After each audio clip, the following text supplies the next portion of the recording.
the story of a wealthy family who lost everything, and the one son who had no choice but to keep them all together.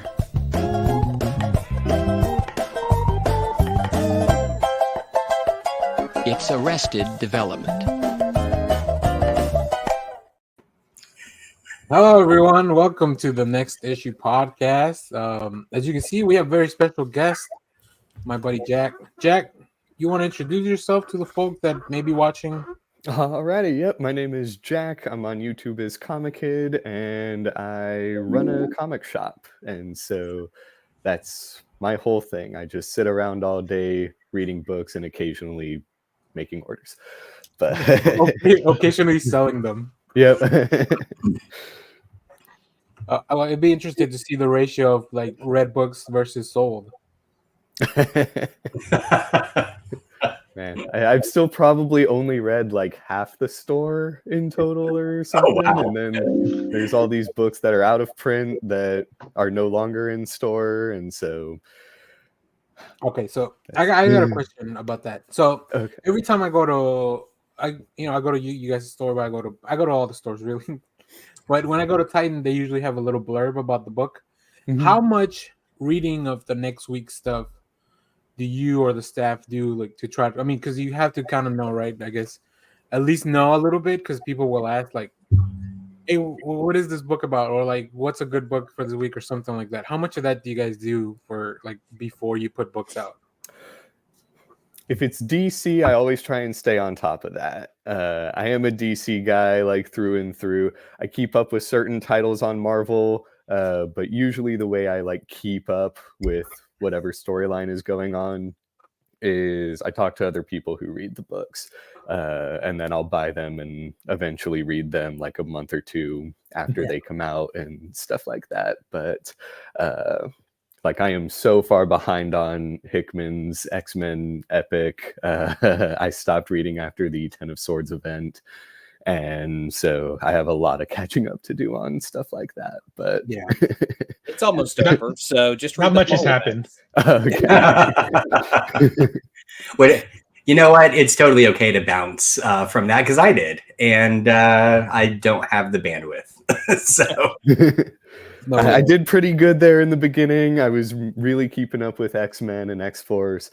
And I caught like the first arc or so of like Marauders.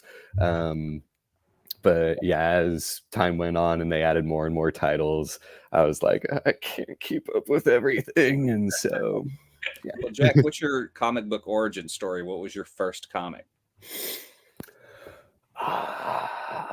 Honestly, I think it was Batman Strikes from the show The Batman, that was put into a like Burger King thing at the time.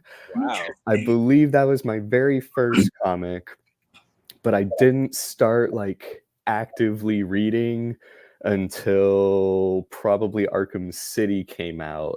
And I'd always liked Batman, and I'd always watched the movies, the shows, stuff like that. But Arkham City came out, and Hush showed up, and I was like, I have no idea. Yes, that's it. I think that was my very first comic. Wow. And, do you own this? Yeah, I can probably go find it, and it's probably in this very room. But yeah, you can get about $10 for it. It's not in great shape at all. So. It's well loved. That's but yeah, Hush was probably, I think, my intro into comics. Hush by Jeff Loeb, and then I think Heart of Hush by Paul Dini right after. So all right, cool. It's a good starting point. It is. You get a lot. You get a lot of like characters all at once in that story. Nice. All right. Well, let's get on to our previously on next segment. See, now thanks, Josh. Now I can't. I don't even know what it's called now. Sorry. I am a chaos agent. Yeah. So let me throw it to you, Clay. What you been doing? Oh God, I just looked at your list.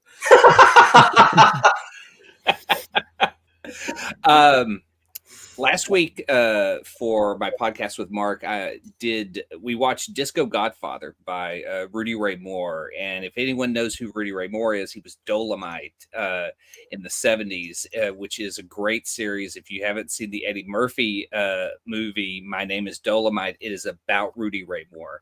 But in the 90s, there was a documentary about him called The Legend of Dolomite.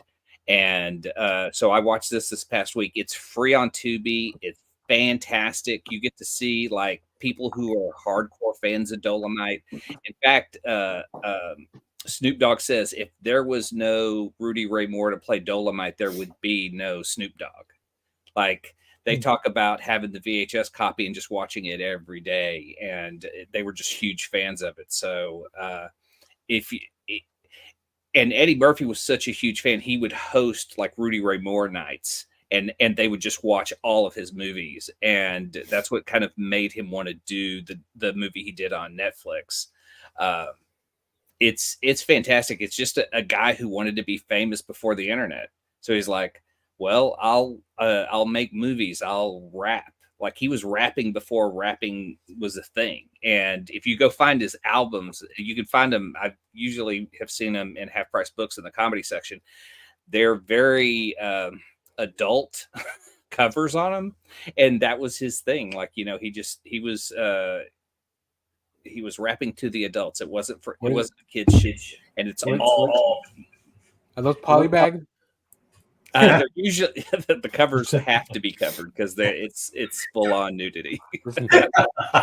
Imagine getting a vinyl and it's wrapped like this. Yeah, exactly. And they told him, they said, we can't sell this. We can't sell this in record stores. That's where the kids go, you know? And he's like, you know, but the story about him is fantastic. The documentary is always going to be better than the real story, even though if you see the Netflix show, Wesley Snipes is the best part of that film. He's fantastic in it. I don't know. Somebody hasn't watched Napoleon.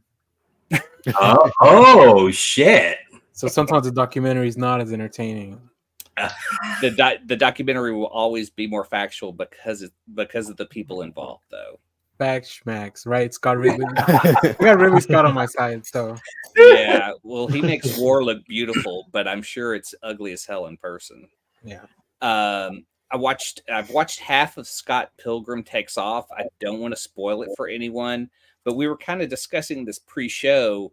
Like, I don't feel like you can watch it without seeing the movie and then see the movie afterwards, and it kind of adds to it. But if you go in and you've already seen the movie, you get kind of some of the Easter eggs. And because it's episodic, you get to spend more time with those characters. And I feel like that's the funnest part of the show. And I absolutely love it. Edgar Wright doesn't direct it. It's a anime studio house who put this together. And but he is an executive producer with Nira Park, and Nira has worked on him, has helped him produce everything he's ever done since Spaced. So people want to spend more time with Scott Pilgrim? I don't know. That's not a selling point to me. Well, watch the show and then revisit your statement. Okay.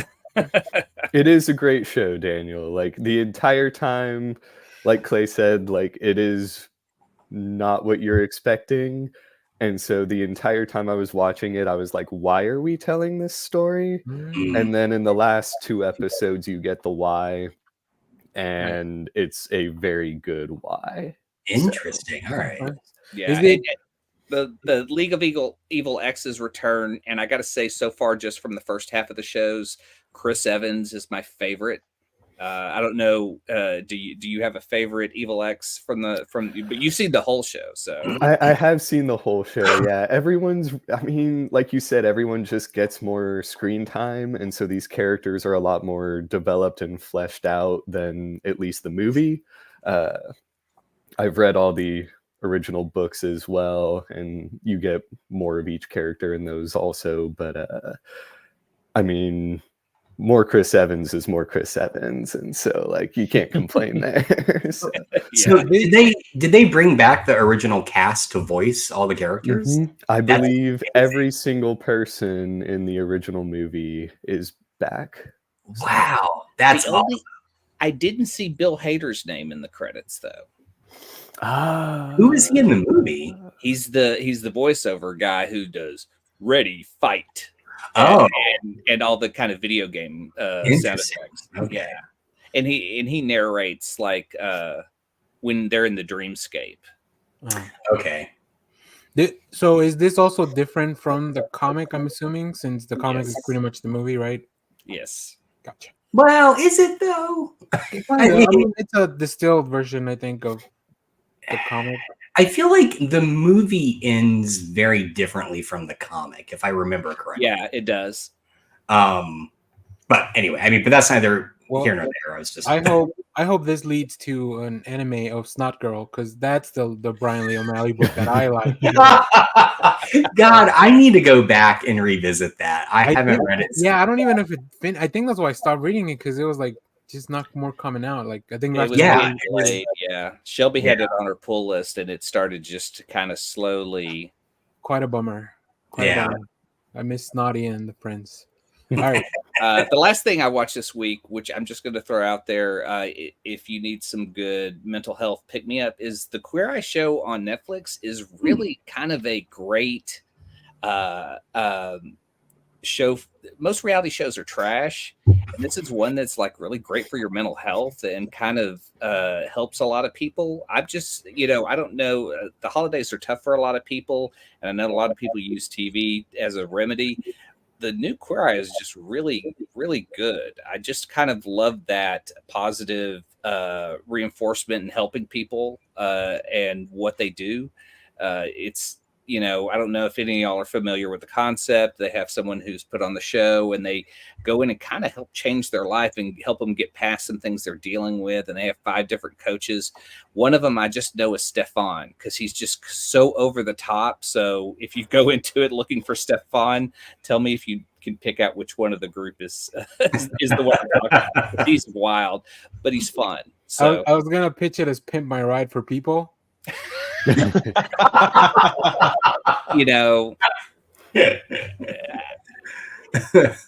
But I think it's more because Pimp My Ride, apparently all the vehicles are like now trash or whatever. They didn't really. A And then lot of them never ran. Yeah, they would take off a lot of things before people left and all that stuff. Like it was, if you looked into it, don't look into it. It doesn't matter. Yeah, Exhibit's the only one that made out like a bandit out of that. What if you want something diametrically opposed to that Queer Eye show? Watch the Squid Games show, because they also made that show.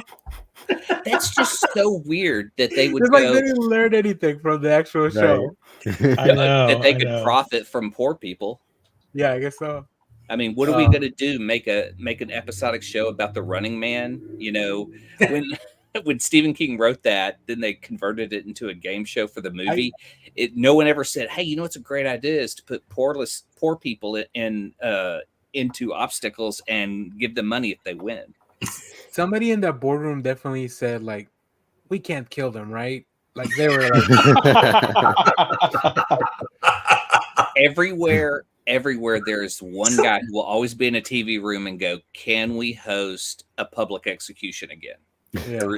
And then see, I'm as worried about that guy as I am the other guy who's like, okay, let's call legal.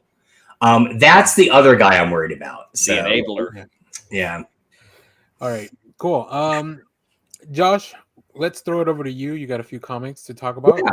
I have not watched shit because it is the end of the semester and I'm busy as hell. And I actually picked up my comics yesterday, so I was blazing through them. One that I actually got last week and I didn't talk about, and I was surprised nobody talked about it. Is anyone else reading Battle World? I picked it up, but I haven't got a chance to read it. Okay, so again, I want to go on the record. The original Secret Wars is terrible. Utterly terrible. But I have a soft spot for it because I was exactly the right age when it came out. I was 9, I think, 8 or 9. And so the toys and like everything. And this is just, this is written by DeFalco. So they're kind of going back to like that era. And it shows a little bit at times. There is a panel where Spidey yells yo. And I'm like, I don't think anyone says yo anymore. It's very clear you are a 60-year-old man thinking back to the 80s. But no disservice, Tom DeFalco. You're a lovely guy. But here's the thing I really like about it is it brings all the feels. And I will say, because the comic never did this, one thing I really like about it is it references the toys right in the title page, which I really like. And it's kind of an interesting story that ends, it's only 4 issues. It ends on a cliffhanger, but basically it takes place during Secret Wars and it throws you right in. Like page 1 is just Spidey, like, what the fuck is going on, right? He explains a bit. He was in the midst of doing something and then just suddenly he's somewhere else and he assumes it's the Beyonder. And throughout the whole issue, you get these kind of omniscient voiceovers of people. I guess spoiler, but I mean, they show up in like the first page, so not really. It's very clear that they are other beings of the Beyonders race. And that's where my name comes from. They keep referring to the Beyonder as the defective one. And so they're pulling some of the characters from the Beyonders battle world to their own as some sort of test, and you don't know why. So that's why he didn't know how to poop. Wait, is that Secret Wars 1 or 2? I feel like that's 2. That's 2. Okay, yeah, that makes sense. Because he is defective. That's right. His tract is messed up. He's got IBS. But so that doesn't make you defective, Josh. Don't be rude. IBS doesn't make you defective. Tons of people live with that every day. Don't be rude. So we love you and we stand with you, IBS. Yes, it is true. No disservice to anyone with IBS. December is IBS month. I think it starts right after Thanksgiving. Exactly. Yeah. Through the end of the year, this is IBS month. Anyway, it's a lot of fun. It is I think like I hate this term, but a love letter to 80s comics. And it truly is trying to build off of Secret Wars without retelling that story. Cough, cough, Hickman, cough, cough. Anyway, just fun. I just thought I would throw that in there because I was going back through my stack. I was like, wait, we didn't talk about this last time. Speaking of old comics, I had to pick up the Doom Patrol facsimile, first appearance of Beast Boy. Can I just point out the difficulty of returning to Silver Age DC books is there are so many fucking ads in it, and not just ads, but comic style drawn ads. So you're turning a page and you're like, oh, this is good. And then suddenly you get here and you're like, wait, how come like Dobie Gillis is in this? What's going on? And then you realize that that's an ad, but it looks like a comic page. And it was really hard to read. Like, I'm just like, what is happening? Explain Dobie Gillis to the kids. Oh, shit. I guess I should. Actually, a genuinely funny show from the 50s. One of the first appearances of Bob Denver. Bob Denver, thank you. Playing a beatnik. Anyway, it was good. It's called The Many Loves of Dobie Gillis. I watched Bob Denver to the kids. Oh shit! Josh, I'll just send you the link and you can annotate the show afterwards. All right, sounds good. Put links to all your references. So am I the only one reading this and got to that page? It's like, oh, Dobie Gillis. I may be. And I do want to point out there's a very awkward ad on the last page. I don't know if you guys can see this. Blood will tell, the blood of our master race is red. What is the color of your blood? It's black. Say it. Damn. Whoa. I get it's a Nazi reference because it's a Sergeant Rock comic, but good Lord. Anyway, I guess props to DC for not editing that. Draw the other guy a little lighter or something. Yeah, right. So anyway, now on to, man, what a week. I haven't checked your list yet, Clay. So if you're going to talk about this, I'll wait. Did you get this? I didn't get comics this week. Oh, dude. Okay. then I kind of don't want to talk about it because I kind of want you to just experience. No. I mean, it'll be great for me. Well, it's fun. It's a lot of fun. It's like a big what if, but they call it Wog if because again he's a duck. And there are moments where I feel like the humor tries a little too hard, which can make or break something. But it's a different writer. It's like many different writers. Yeah, it is. It's hang on. 4 stories, I think. Chip Zdarsky's doing the framework story, but everybody else is like different artists. Man, this is weird. Yeah, they don't. Okay, here we go. Yeah, Chip Zdarsky. Oh, Joe Quinones. He's going to come up again on the wraparound, and then the story will have its own little credit page. Josh. Yeah, I'm going there. Let's see. Daniel Kibblesmith wrote the first story. I like Kibblesmith. Yeah. Shit, hang on. Jason Liu wrote the second one. This is riveting. I know you guys just can see me flipping. Merritt K wrote the third one. But this is what we need. This is what we need, a comics database so we could just pull this up. I think it was just those 3, but I do want to give props, and again, this is I guess a bit of a spoiler to dollar store watcher called the Creeper. I don't know why his little peach fuzz mustache just cracks me up. That's so good. It's good, and it has one again. If anyone else read this, was it just me? Just you. Holy shit! Okay, buy it because we have people that work in comic stores here. But if you're in the store, just flip to the last page. It has one of the most brutal, hilarious, sad takedowns of Spider-Man I've ever seen. Like I was laughing so hard, and then I felt really bad about laughing so hard. So anyway, very good. I kind of hope this does well, so they do a Howard the Duck series. I feel like it's high time, and I feel like there's a lot of love in this. There is, again, no spoilers, but in the third story, there is an intentional, because they have a little editor's note, an intentional callback to an incredibly obscure Howard the Duck villain that they bring back. And it feels like all the creators really not only love Howard, but know what a Howard the Duck book is like. And Dr. so, Bong? I'm sorry? Dr. Bong? Nope. George Lucas.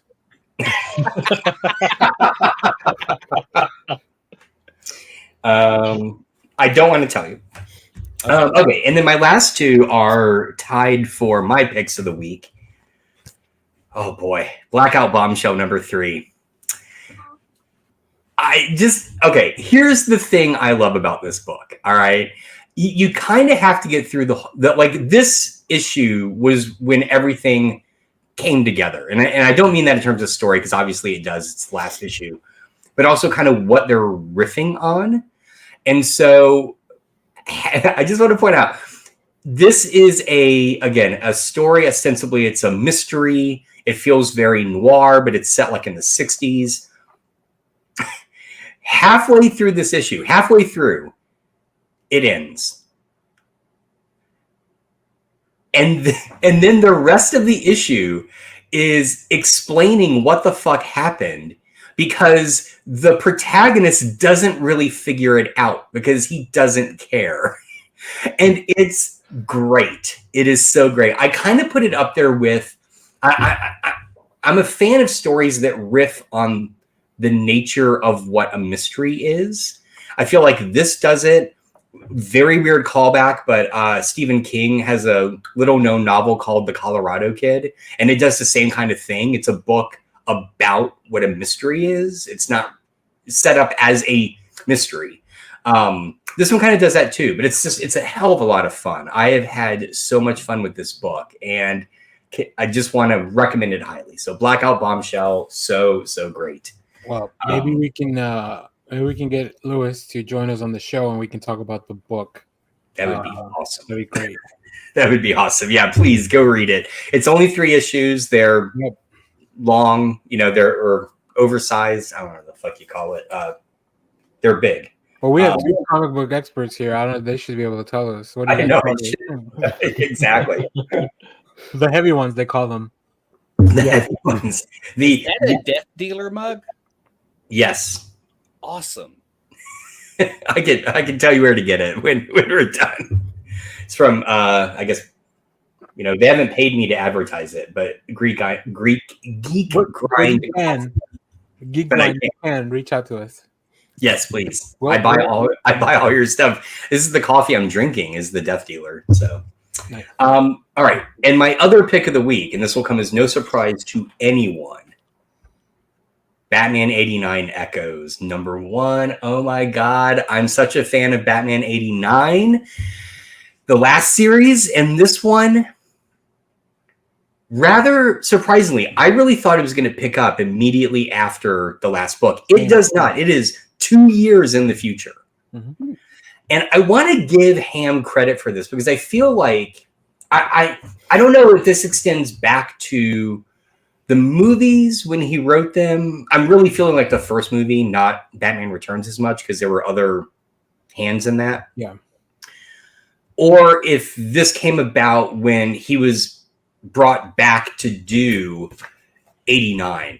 But he has such a fully realized vision of what this world is that at first I was kind of worried because this is the first one to kind of not have actors that played the villains, right? To like reference or refer to. Yeah.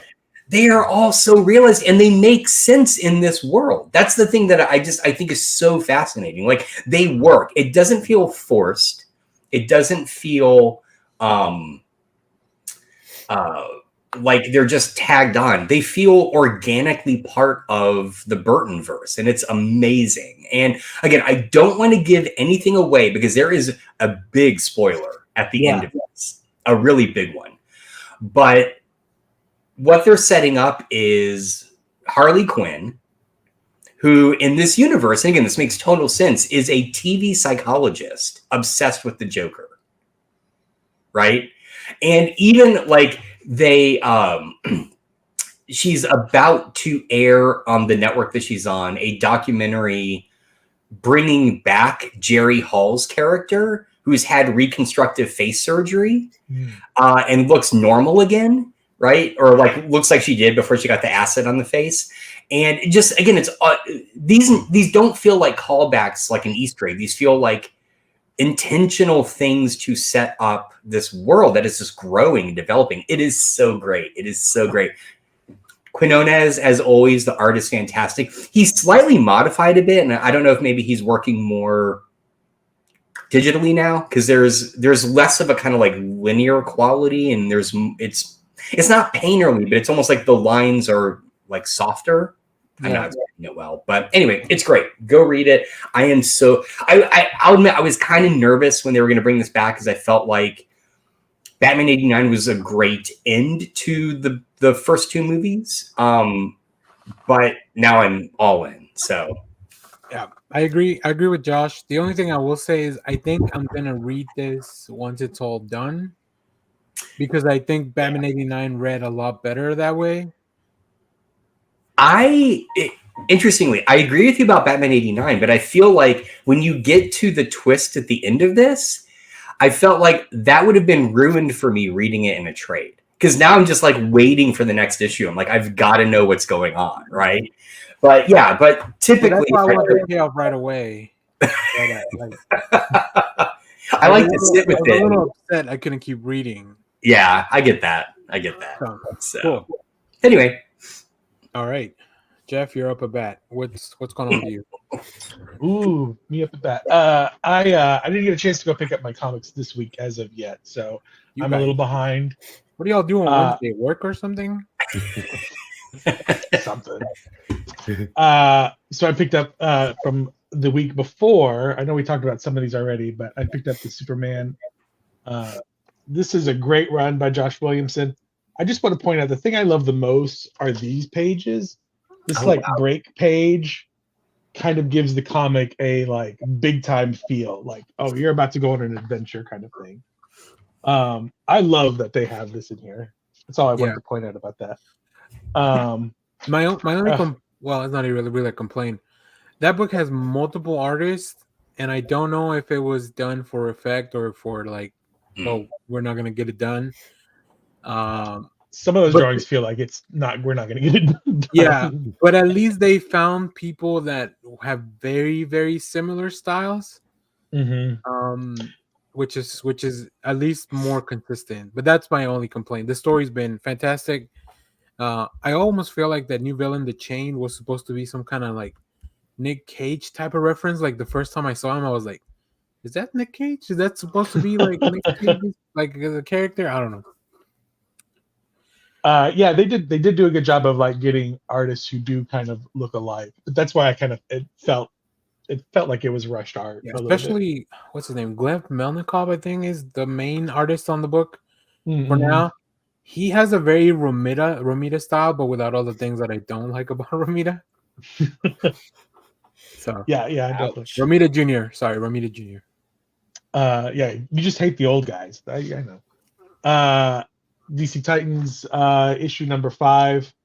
Tom Taylor's doing a great job on this. I like that they've invited. You got this. Wait, is it Titans or Beast World? Which one did you pull up? This is just Titans. Not the Beast that's World. the main Titans book. Sorry. Yeah, this is the Titans book, but that was a cool cover. Yeah. The thing I enjoyed about this is that I did not know Beast Boy in this issue turns himself into a bunch of bugs, which kind of I'm just like I've never really thought too much about Beast Boy. I know him from the cartoons and a bunch of stuff, but I'm not a super Beast Boy fan. But this is turning me into a Beast Boy fan. Tom Taylor is turning me into a Beast Boy fan. Yeah, they've been really pushing the extent of his abilities to shapeshift. Yeah, definitely. I also like that they put Swamp Thing kind of as a part-time member on the team. Godzilla, Justice League Godzilla, Kong, number 2. The thing I love about this book is it's just somebody dumped the toy box out, and they said just go nuts with it. You get to see Batman walking away from a monster crashing into Gotham. Like, it is just big budget all the way. Don't turn off your brain, just enjoy it. Wonder Woman, number 3. I love the backup story in this. Oh yeah, and that's all I want. I want a where it's just Ian and Trinity. And then finally Hack and Slash number 2. Very gory, very wonderful. The thing I like about Zoe Thorogood is like she's a young person writing for young people, so it doesn't feel like sometimes you'll get like a Mark Waid writing teens and it just feels awkward, because he's like Brian Bendis writing. Yeah, they're like a yeah. And I'm like, no, you're a 50-year-old man. Don't do it. Stop it. But with Zoe Thorogood, it feels authentic. And then finally, I've been going through and bagging and boarding my back issues. I haven't always been very great about bagging and boarding all the back issues I've gotten over the years. So I've just been going through alphabetically, and I'm at the where I have to bag all the Liberty Meadows books. These French books. No. I don't know much about these. I picked them up at a half price a long time ago. I'm still going through them. But they're are you guys familiar with this comic? Oh yeah, Frank Cho. Love his art. Yeah, the artwork is great. It's just like a daily comic strip. Yeah, it's a comic strip. Yeah. And he starts off with one company and then moves it to Image eventually. But I've been going through those. Those are pretty interesting. Those are fun. Nice. Yeah. Nice. All right. Jack, I'm putting you in the hot seat. All right. What you been up to? What you been reading? So I haven't read this week's books either. We started inventory, and so I was not able to get my jump and whatnot. But I do keep up with Batman and Nightwing. I think one issue behind on Nightwing now, because didn't one come out this week?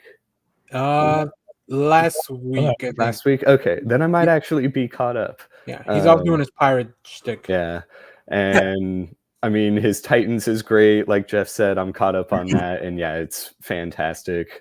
His Nightwing is just as good. I would say I probably prefer Nightwing.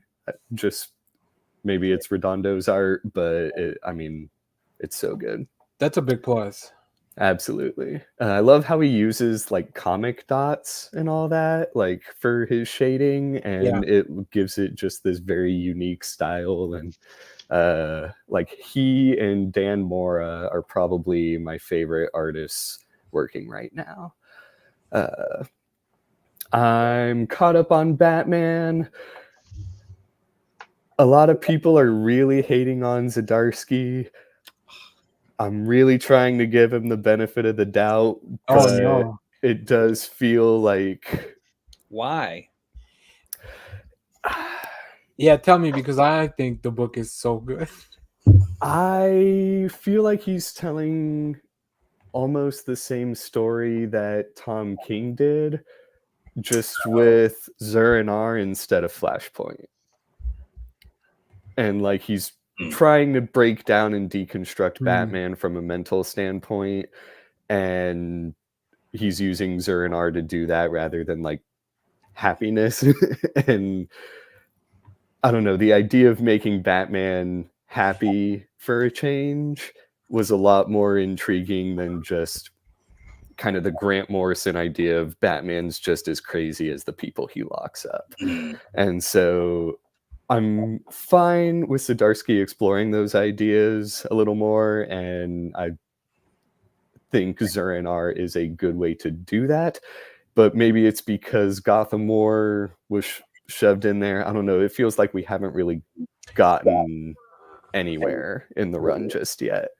And Gotham War did, I agree with you. Derailed a little bit of the story, and also it made him do some really fucked up stuff. Like Bruce has crossed some lines after Gotham War, and I was like, I don't know that we can come back from this, man. Like, that's really the thing, and I just feel like the family would have done more for Batman at this point. And maybe it's editorial that I'm not sure on, but I don't know. It's Chip Zdarsky. I have the utmost faith that he'll throw a twist in there sometime soon, but I do think that currently it is one of the weaker Batman runs in interesting, because I disagree. Do you think it's easier to, because comics your way out of a bad like character, like taking a character in a different direction, or bringing somebody back from the dead? Is it easier to kill somebody off and bring him back, or is it easier to ruin somebody's character in a run and then try to bring him back from that? Or do you just kill them off at the end of that run and then bring them back? It'd probably be easier to kill them and then bring them back. I mean, if you look at some of the stuff going on in Spider-Man right now, like I'm not up to date on that, but I'm on the Spider-Man subreddit, and I know people are really not enjoying that book either. And so I don't know at this point.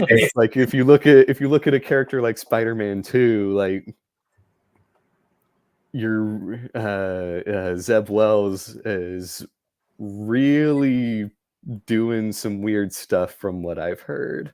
Yeah. And so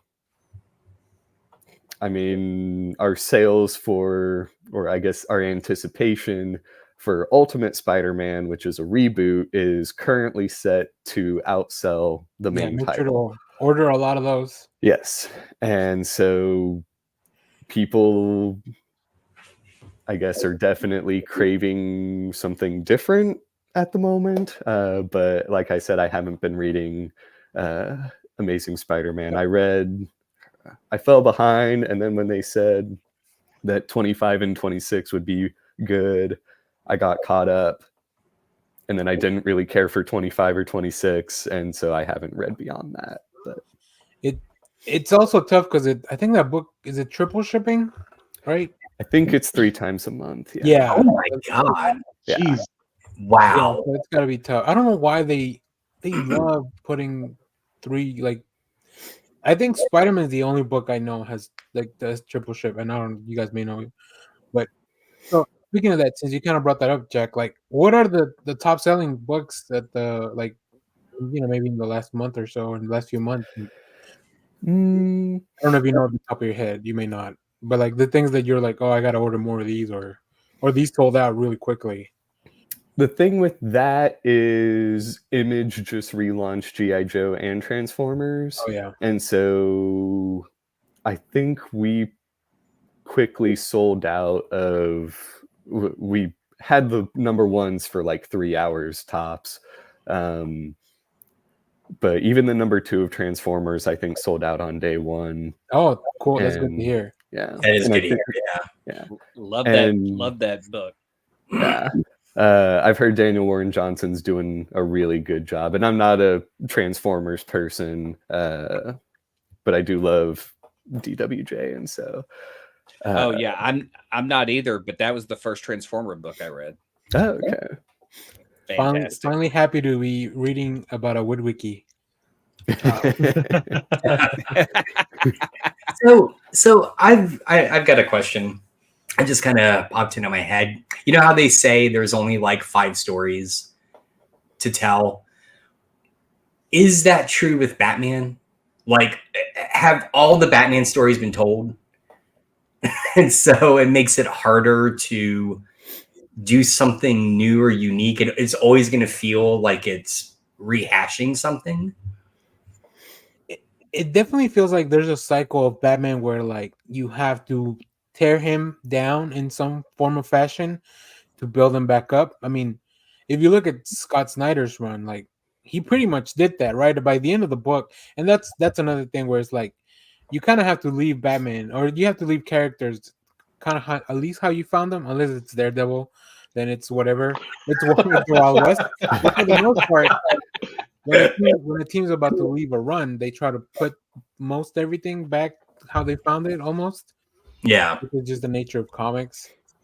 So it's pretty interesting. But I think Jorge Jimenez art does a lot too for me with that book. Like it. So we were talking about like what makes a movie good. I was like, well, if it looks good, that's gonna do a lot of it. Like if a comic has beautiful looking art, like Jimenez or Dan Mora, who else did you mention? The Redondo. Redondo, like if you have pretty kick-ass art, like that's gonna do a lot of the heavy lifting on the book. So I mean, I ain't gonna lie. I started to pick up that Ram V run on Detective because I love the covers. all the Gotham So, Gotham Nocturne. Is that right? Sounds right. So, but then I bounced off after a while because I can only handle so much. God, that looks great. Look at that. Beautiful. I love that they look like tarot cards almost. Yeah. I will say that a lot of 90s Jim Lee Image comics will prove that it's not just about the art. Right. Story needs to be in there somewhere. Excellent. Oh, yeah. You gotta put that story in one of those pockets. Cool. What else, Jack? I see a couple more things you wanted.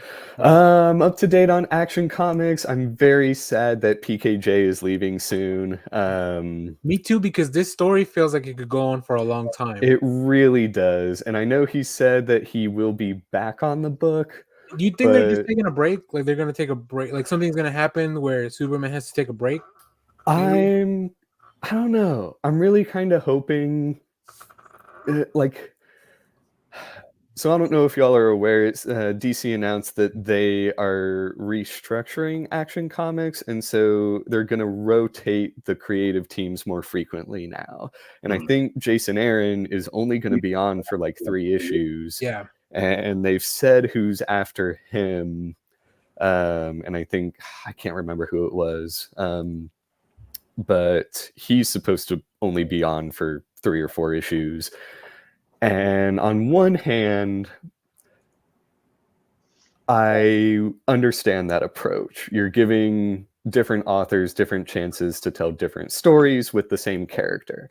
And you can have your main book, so Williamson can keep on Superman, the main title, and just keep telling that story that's going to build and so on. And then it is nice to have smaller, more bite-sized stories on something like Action or Detective Comics. But for years now, that's not really been the case, and you can tell a just as good story in Detective Comics and Batman and stuff like that. So I don't know. I see some good around the idea. Yeah. But I'm also very happy with PKJ at the moment. And so, Same. Cool. Has anybody been reading his Hulk run? No, I'm waiting for the trade. I do want to read it because it's I like the scary monster stuff that he set up in the first issue. Like as soon as Man Thing showed up in the background, I was like, "Oh, where's this going?" So yeah, I do want to check it out. It's just not enough time. Cool.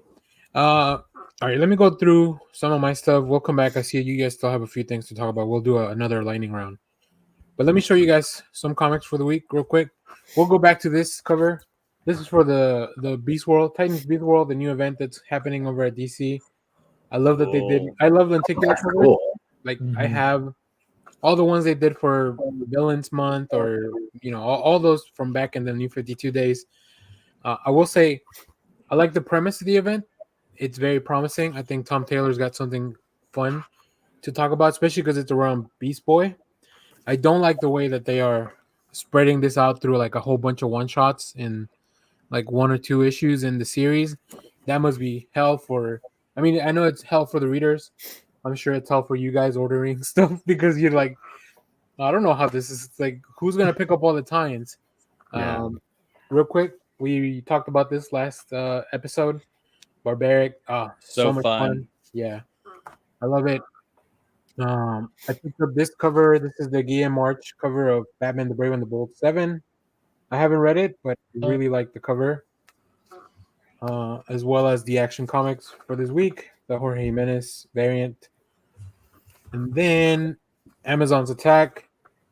This book is, if you're reading Wonder Woman and you're enjoying Wonder Woman, you want to read this book as well.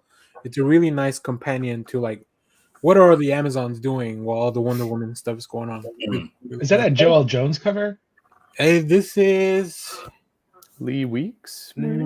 no, it is Danny and Tamara Von Villen. I've read stuff by Danny, but I don't know what it was. I don't remember.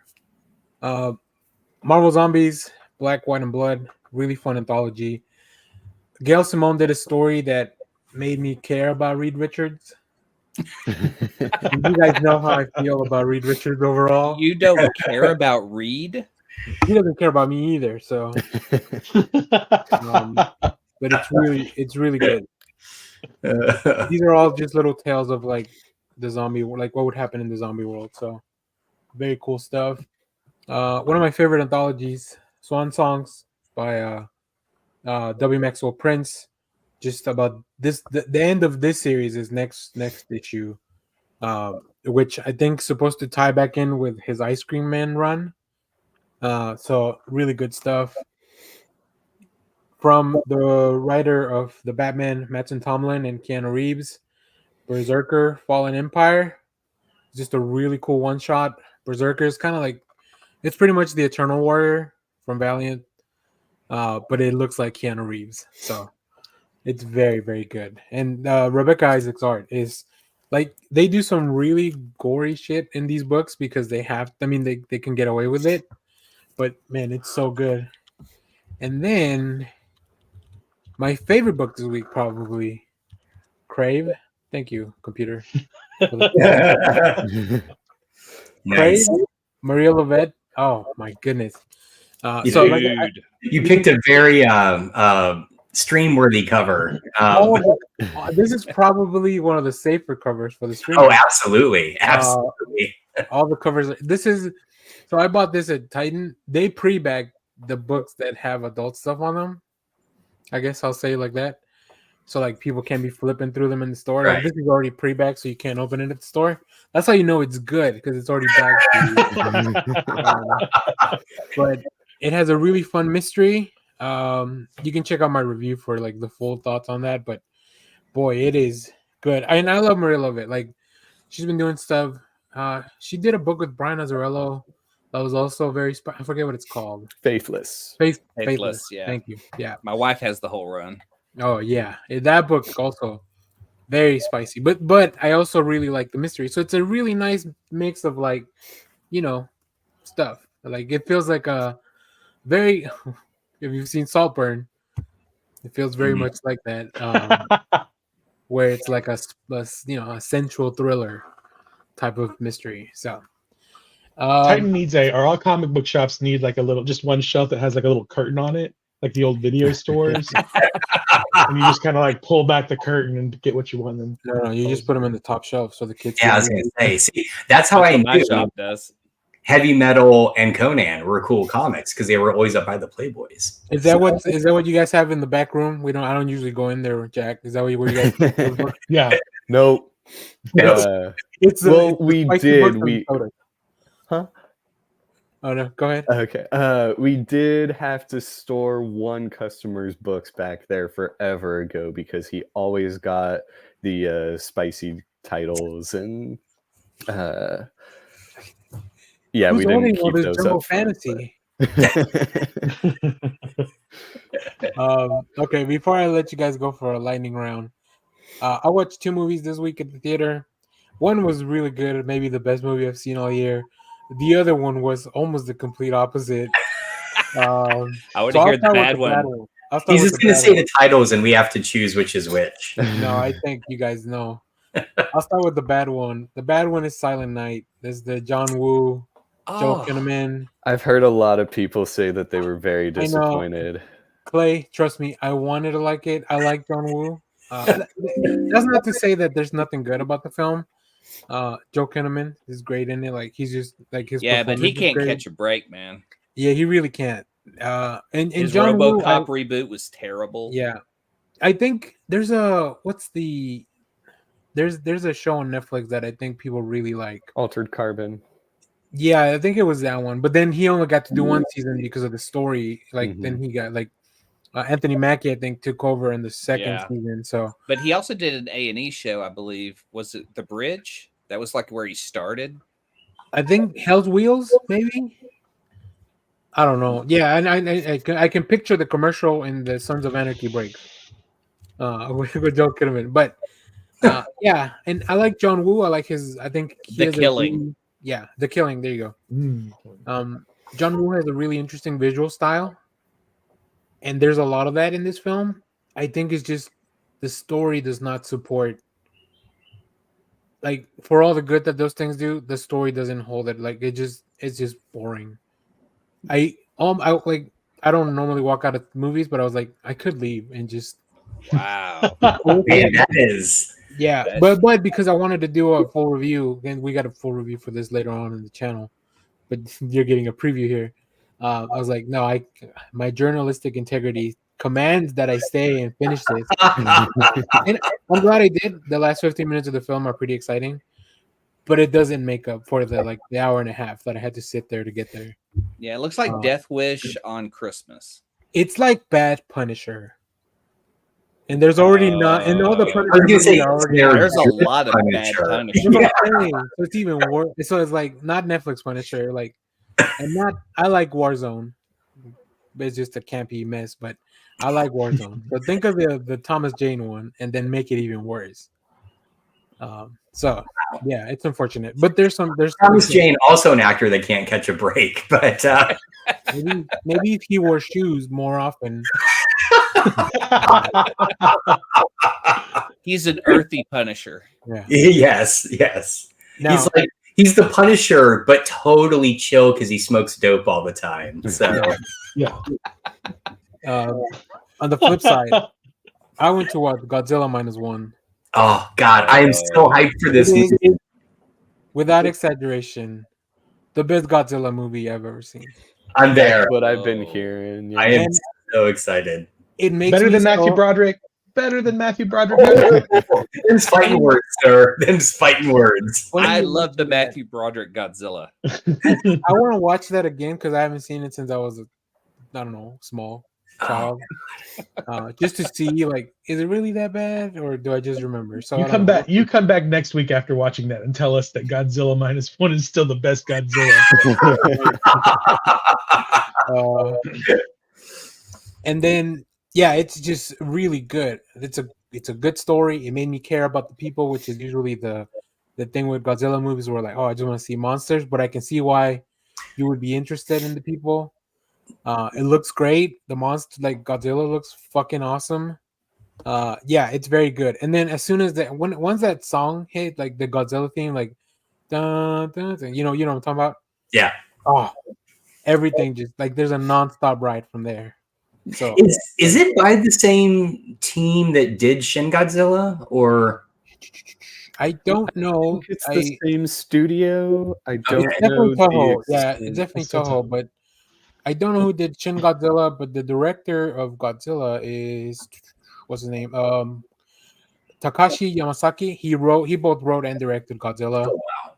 Okay. So I don't know, but I don't know if he also did. I'm gonna look. I do want to watch Shin Godzilla because I feel like. Oh, you've seen it, right? I haven't seen it. No. It's great. It's so good. That's what made me do it. Yeah. What it made me angry about is with the American films is like, why do we always have to have Godzilla be kind of like on the side of humans? No. Just let the boy loose. So you've got to watch Shin Godzilla then, because the most amazing thing that film does is it takes the original conceit of Godzilla, where Godzilla is this force that is a reflection of nuclear testing, and it updates it by making Godzilla a force that is a reflection of Japanese bureaucracy. Oh, and it just works. There's a lot of commentary on that, there's Japan took a lot of strays during this. At least the government, not the people, the government itself. So there's a lot of commentary on the war, of course. So yeah, it's great. If you're able to go watch it, go watch it. So all right, how much are we at? Let me do real quick. Clay, do you have any of those things on your list that you still want to just? I could do them in 2 minutes. Hit it. I'm reading Doom Patrol from the beginning, so the Silver Age version is My Great Adventures before it became Doom Patrol. So it's neat to see the gang like kind of coming together under the chief, but not know who he is, and have that Silver Age technology as people try to discover who the chief is. I absolutely love old tech when they have to slip in a microphone into Rita's purse and then steal it back so that they can have the recordings, because nothing's wireless and all tech is old. And they're all in love with the chief because he's kind of brought them together. But then I love the polar opposite in the Grant Morrison version, where the whole first issue is kind of it's actually Doom Patrol 19 where Grant Morrison starts, and Cliff is going insane because he can't feel anything. He's just a brain trapped in a machine, and I'm very jealous of him. It's fantastic. I love Cliff. Cliff is one of my favorites. I broke down Absolute Carnage into 3 of the stories I've read because I've been reading the omnibus. Absolute Carnage Scream was fantastic. It's Colin Bunn doing like a very fast-paced story in the middle of the Absolute Carnage storyline with art that's very 90s reminiscent and almost a Joe Mad feel. And I really enjoyed that. Absolute Carnage Lethal Protectors brings together Iron Fist, Misty Knight, Cloak and Dagger, Firestar for some reason is there, and then Deathlock. And I love me some Deathlock, but this is a new Deathlock who is working with this team as Absolute Carnage has started to infiltrate New York, and they have Misty Knight hostage. And lastly, Absolute Carnage versus Deadpool, written by Frank Tierra. So it's fucking great. It's hilarious. He is one of the unsung writers of Deadpool. Like when he gets a hold of that character, it is funny, it is weird, and I love him for it. He has a Godzilla book coming out right now, like a pirate themed Godzilla book. I think it's almost done. Maybe you want to track that down once. I think it's Godzilla High Tides or something like that. All right. There be I'll Beast send you. here or something like that. Yeah, I'll check. We might have the previews from IDW. If I do, let me know. I'll share them. Yeah. Cool. Josh, did you have anything else? I think we went through most of your stuff, right? Jeff, give us your Christmas movie. Christmas movies for the week. First, I started watching, and I haven't finished it yet, the original Miracle on 34th Street. The Santa in that one goes hard. He is a mean Santa. Like, he's polite. He's Santa, but he is not super nice.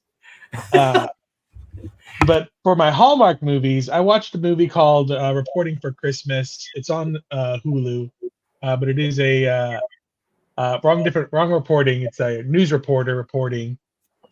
Yeah, there you go. We're just gonna make you do different kind of hand gestures just to see what your Mac picks up. Yeah. It's nothing. Do the confetti one. I was trying. That's what I was trying. Come on, Mac. Yeah. Pick it Come up. on, Mac. Where is Maybe it it's at? too small. Maybe it's too small. It knows what we're trying to do. Anyway, Reporting for Christmas is the worst Christmas movie I've seen so far. There you go. Hey, Henry Kissinger died. Yay! I didn't exactly know who that guy was, but then I saw the reaction on Twitter. I was like, oh, okay, he's a piece of shit. Got it. Yeah. Yeah. Oh yeah. He's the reason I have Agent Orange. Oh, fuck that guy. Yeah. Let me do it again. Let me celebrate some more. Henry Kissinger died. Woo. My favorite meme was Kissinger died, and then it was Kiss Singer did not die. Anyway, I'm sorry, Jeff. Go ahead. No worries. Tell us about this amazing film. It's terrible. There's no stakes in it at all. She's sent to the reporter. The female lead is sent to a small toy factory that makes Christmas toys all year round to do an interview with the owner, the president of the company, because they're celebrating their 50th year or something like that. But she's determined to write this puff piece her way, no matter what happens. I don't know what that means, but she says it a lot through the movie. She ends up falling for the owner's son. And then the conflict is that she interviews him, and he's just like a warehouse manager for this company. And he never brings up the fact that he wanted to be a painter. She finds out about that after the interview, and then she gets really mad at him because he didn't tell her ever. And then that's why she leaves town. And then the next day she's like, oh, that was silly. I should go back and apologize. He is like, oh, you don't have to apologize. And they get together, and then that's the end of the movie. And then, like, there are no stakes in this movie at all. It would have been more interesting if she leaves him, and then he gets drafted to the war. Yeah. The War on Christmas. That's right. The War on Christmas. You get both types of reporting. The other Hallmark movie I watched was Christmas in Evergreen. There's a whole series of these. I think there's 4 of them all together now. This is like the MCU of Hallmark movies, though, because they have Are the these one the I ones watched, that are like he'll be home for Christmas and then like they'll be? No, I home saw for that. Christmas? It's kind of like that though, but there's like it's a series. They're based on a series of novels. So there's like 8 novels, I think, like little puffy novels or whatever. There's been 4 movies so far, but they have like most of these Hallmark movies have like a cavalcade of these people you've seen in like cable television shows and stuff like that. So this one had Maggie Lawson from Psych, the lead actress of Psych, Ashley Williams, the baker from How I Met Your Mother, Holly Robinson Pete was in this one. Teddy Sears played in Teddy Sears, who was Reverse Flash in the Flash TV show. Yeah. Joe Wagner, who's been in a bunch of stuff. So it's just like face after face after face, and they're all in all of these movies, but each one has like their own little romantic story in the movies. So I'm like, this is my Avengers for the Hallmark. Like you gotta watch the whole thing. I know I've started out of order. I need to go backtrack and see what happened beforehand. The premise of this one is that it's again small Christmas town, like they always are. 50 years prior to us watching this movie, there was a giant snowstorm that closed this town down, and the town, while snowed in, decided to create a time capsule, bury it, and then create a giant mystery as to where the time capsule was buried, so that 50 years from now, the citizens of this small town would have to figure out where the time capsule was. It's pretty dumb, but I loved it. I mean, 100%. Definitely worth the watch. So that's those are my holiday movies. I will also say, when we were talking about sad Batman, real quick, who's drinking Mountain Dew on stream? Yeah, I don't see a single Mountain Dew. What the hell, guys? I have adult Mountain Dew. It's called Death Dealer Coffee. We said no Mountain Dew.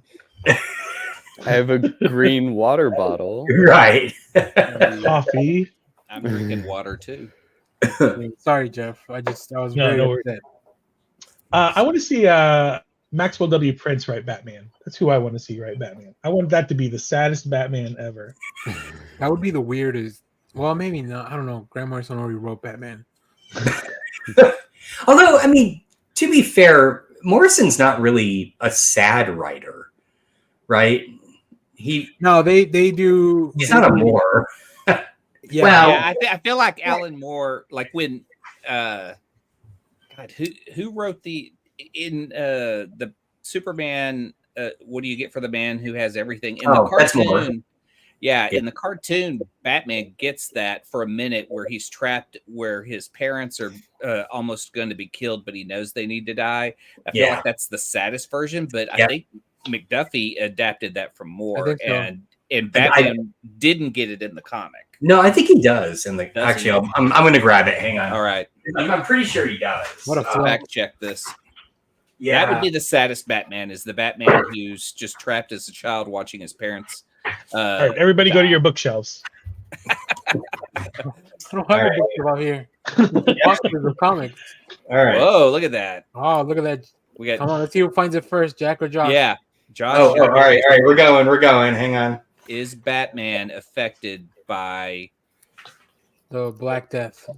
Black Death. I want this is a new segment on the podcast. Who can figure this out first? Yeah, right. Without the internet. We're gonna call it before the Google. Oh shit. Okay, well then Alan Moore wrote the saddest Batman. and Tom King has written Batman, so that's high praise. Yeah, that's true. Yeah, that is high praise. Actually, we know Tom King is. Yeah, as much as Jack commented, like, what if Batman could be happy? He's not. He's sad. And well, here's the crazy thing. It is literally half a page and 2 panels. Wow. So you get this incredibly sad moment in just this little condensed amount of time. Yeah. You know what? My Batman run, Batman would have IBS for all the I don't know why this came up. My daughter's favorite bumper sticker is "Sorry, I'm speeding. I have IBS," and I crack up every time I think of it. So, December IBS month. We see you. We hear you. We do hear you. Jack, do you have anything else before we move this train wreck along? Nope. Haven't been watching any Christmas movies, unfortunately. I saw you had Invincible on your list. Are you reading the comic or the show? Oh, the show. I need to watch yesterday's episode. They're on break, so there's no new episode. Oh, there wasn't one yesterday? Okay. Well, then I'm caught up. So, cool. Yeah, Enjoying it? Yeah, the show's been doing a really good job. And what I love about it is it does do its own thing while like still running parallel to the story of the books.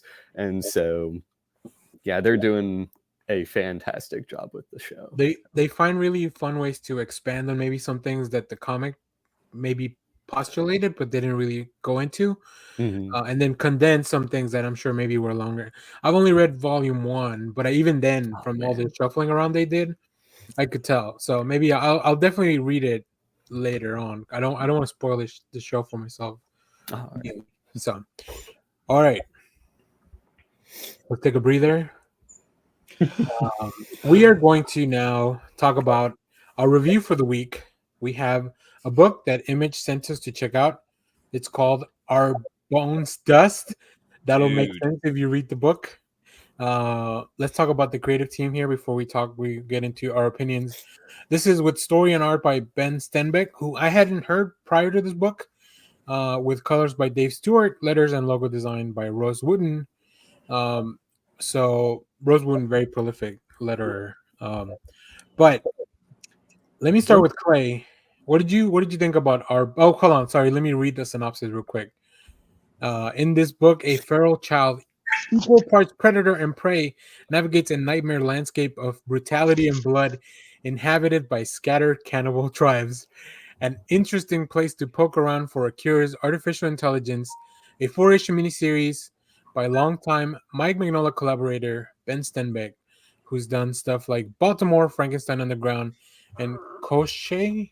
I don't know the last one. I don't know that I said the last one correct, but I did check out the first issue of Frankenstein Underground. Interesting. I think you read that one too, right, Josh?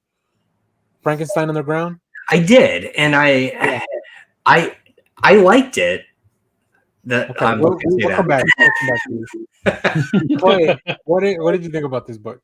I loved it. It reminded me of like a heavy metal story. So like you're reading heavy metal and you start with this. It has incredible art of these aliens dissecting our planet, and they're able to do it in such a way to like pull parts of the ground out and pull things apart.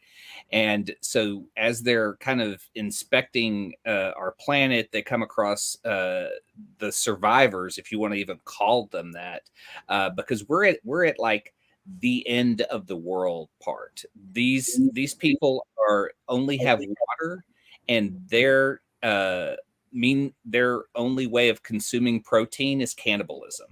So we're at that darkest point of humanity's death, which, you know, most people will go, oh, we'll have an apocalyptic event and then it's just downhill from there.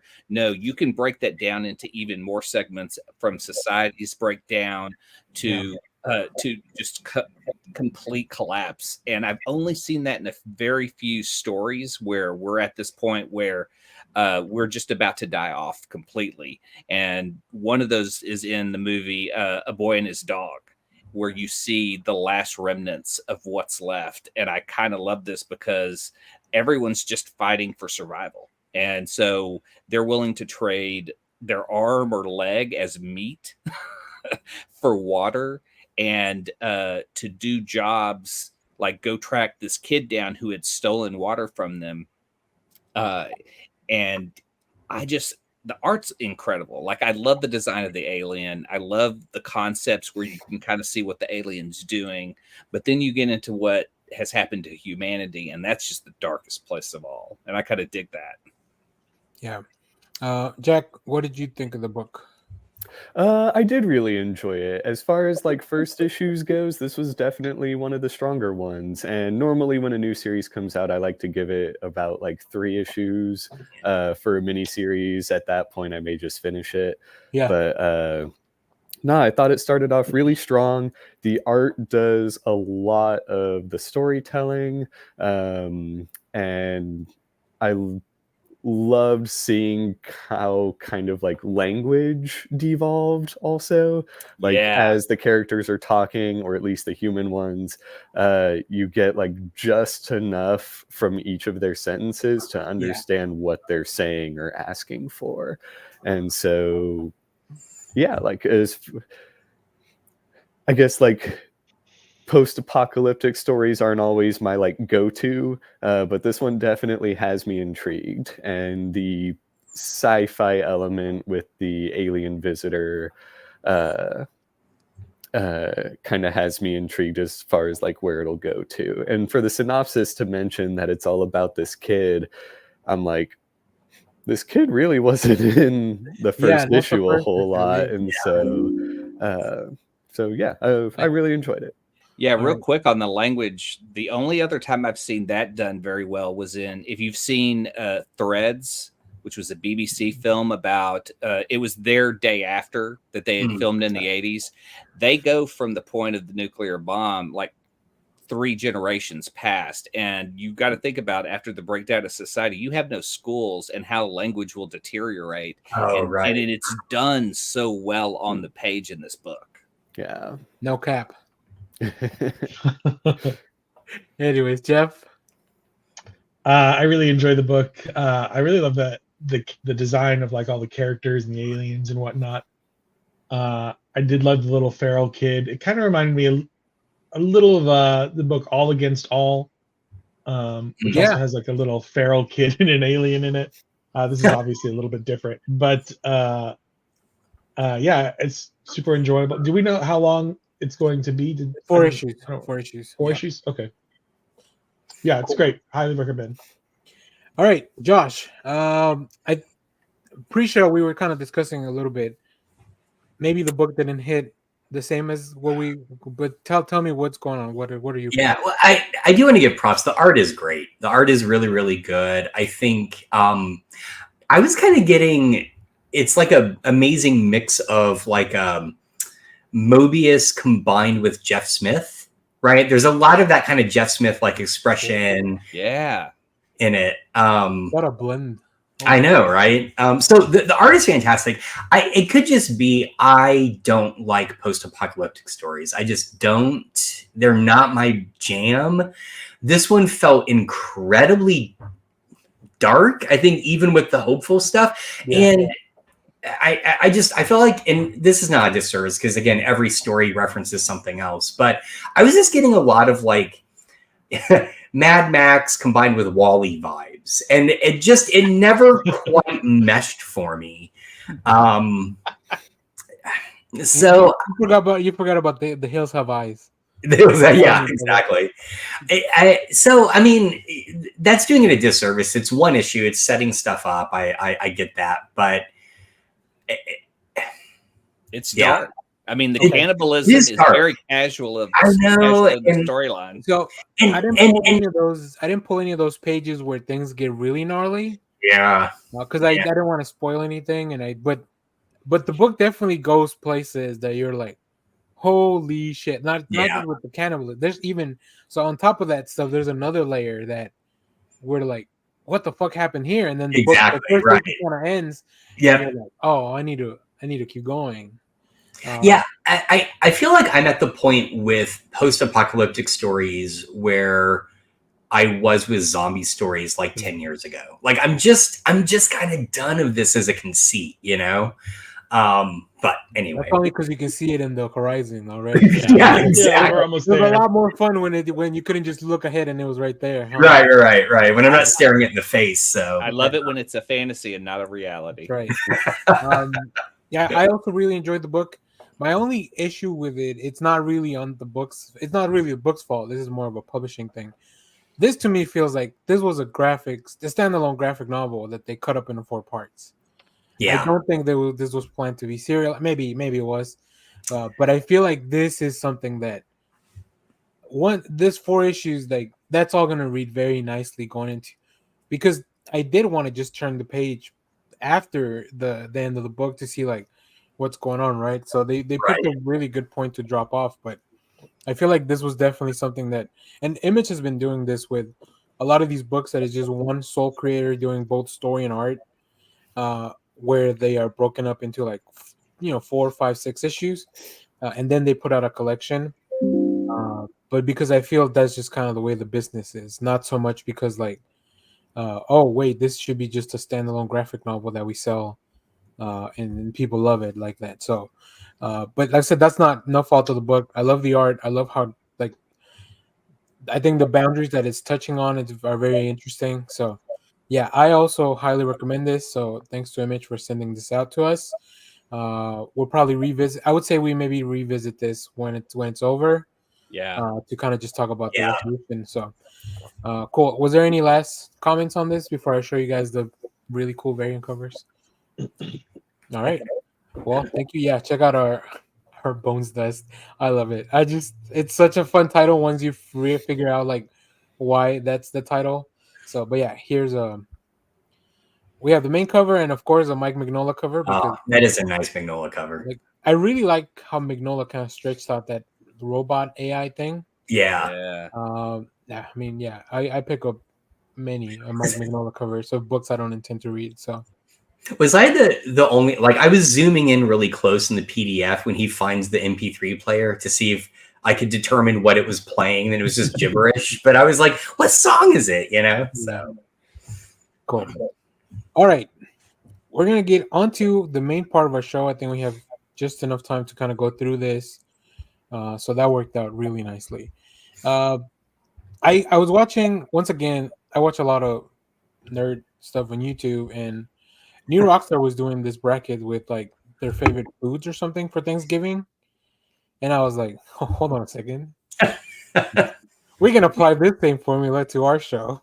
So what we're going to be doing is going to be a fight bracket of, these are just a bunch of DC superheroes.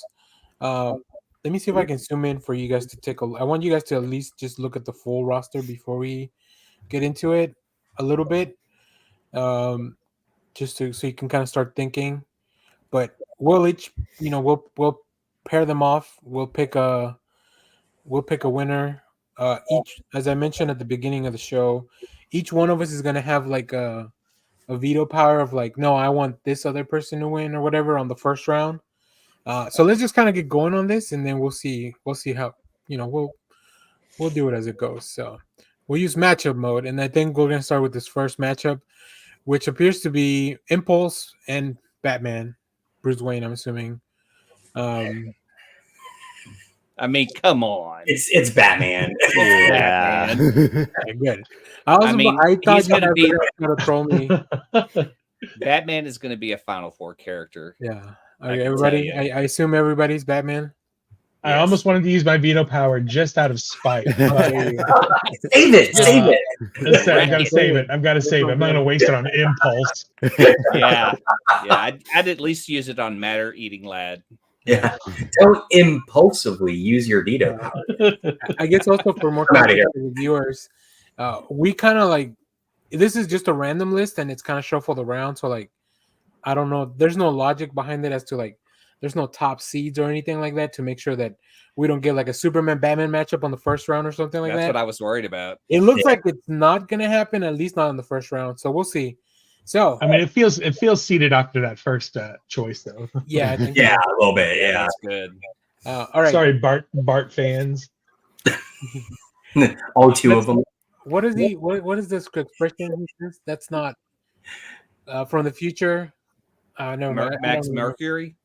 No, he does an expression. That's Crash. That's not Crash. Oh yeah, he just Crash. Yeah, that's right. That was not Crash of Us too. All right, next up. Oh, you guys aren't seeing the fucking thing. Why didn't you tell me? Did I take it off? I just Hey, Daniel, we're not seeing the fucking thing. Did you guys see the first one? Did I even have it up for the first one? No.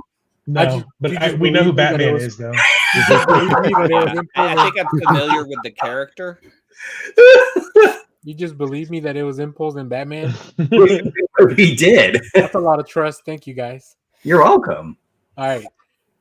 Next up, we have Aquaman versus Supergirl. Supergirl. Oh, interesting. Okay. I'm going to go Aquaman. Really? Yeah. Jack? This is hard. It is hard, right? I think this is going to get harder. Yeah. Like, I'm also thinking there's probably not a lot of women in this bracket, so I'm like, I think I have to go. Aquaman is so hot right now. He really is. Jack, did you guys have any? I'm gonna drop that Peter David storyline when he took his arm away. Got a hook. I'm gonna go Aquaman, although I had a hard time with that. Yeah. I feel like especially recently, Supergirl's had the better stories. Yeah, that's true. Because you have Tom King. I liked the new one shot that they did for her. Jason Momoa's bringing those Aquaman fans in, though. He's kicking ass.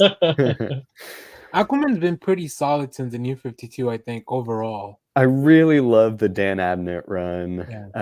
And I thought DeConnick did a great job following up, but everything after her has been iffy. I'll say Supergirl.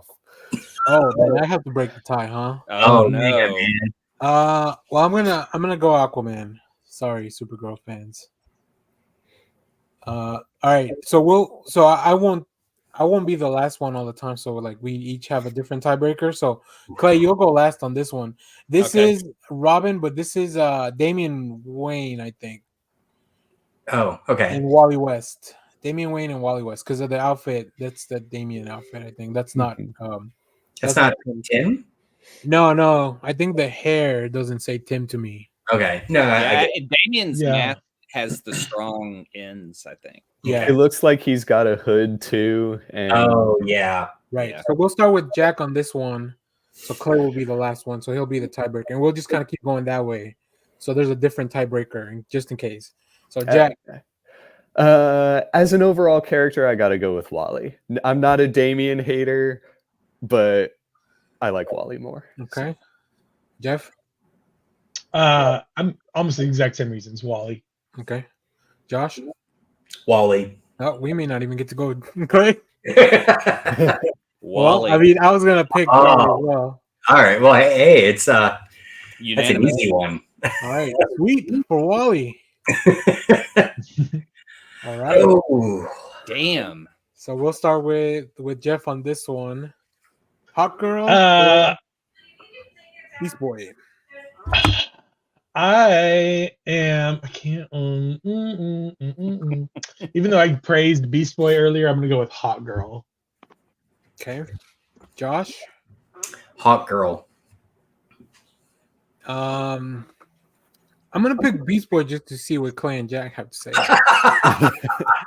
I'm going Beast Boy. Oh, interesting. I'm the Jack's the tiebreaker. tiebreaker. So I'm actually not a fan of the Hawks, actually. So it's Beast Boy for me. That did not go the way I thought it was gonna go. Wow. All right. Sorry, Shayera. This is a good one. Oh, Holy no. shit. Wow. No. This is like, holy shit. This Hold is on. This like a sucks. 7 and an 8 seed. Does anybody want to use their veto before we start voting? Oh, fuck. Does anybody have- What if two people want to use their veto and it's two different characters? This would be an abstain for me. Like you can't make me choose between my So, if guys. not- if not- we'll Sophie's start with- choice, Jack. Yeah, we'll start with Josh. Josh, you go first on this one. It's got to be Constantine. Ooh. I'm gonna go Swamp Thing. Oh, I knew it. Clay. Swamp Thing. Uh-oh. Jack. I guess John. Oh, we This got All is right. tough. I don't care who wins. Oh, come on, Jeff. Jeff has to do the Sophie's choice on this one. He's the tiebreaker. What calls out to me more? I'm gonna go Constantine. Yes. Tell me why you hate Swamp Thing, Jeff. Oh. I was imagining that old movie in my head. I tried to give him every advantage I could. Veto. I'm going to use my veto. Oh, shit. Oh, Damn. Okay. Swamp Thing needs to be there. Oh, for the last one. Oh, okay. I Yeah. thought for this one, I was like, oh, Nope. Clay game was strong. Yeah, I feel like the veto at the end makes more sense than at the Okay. beginning. Okay. Right? Hey, Yeah. there we All go. right. Swampy boy. Let me see. Okay.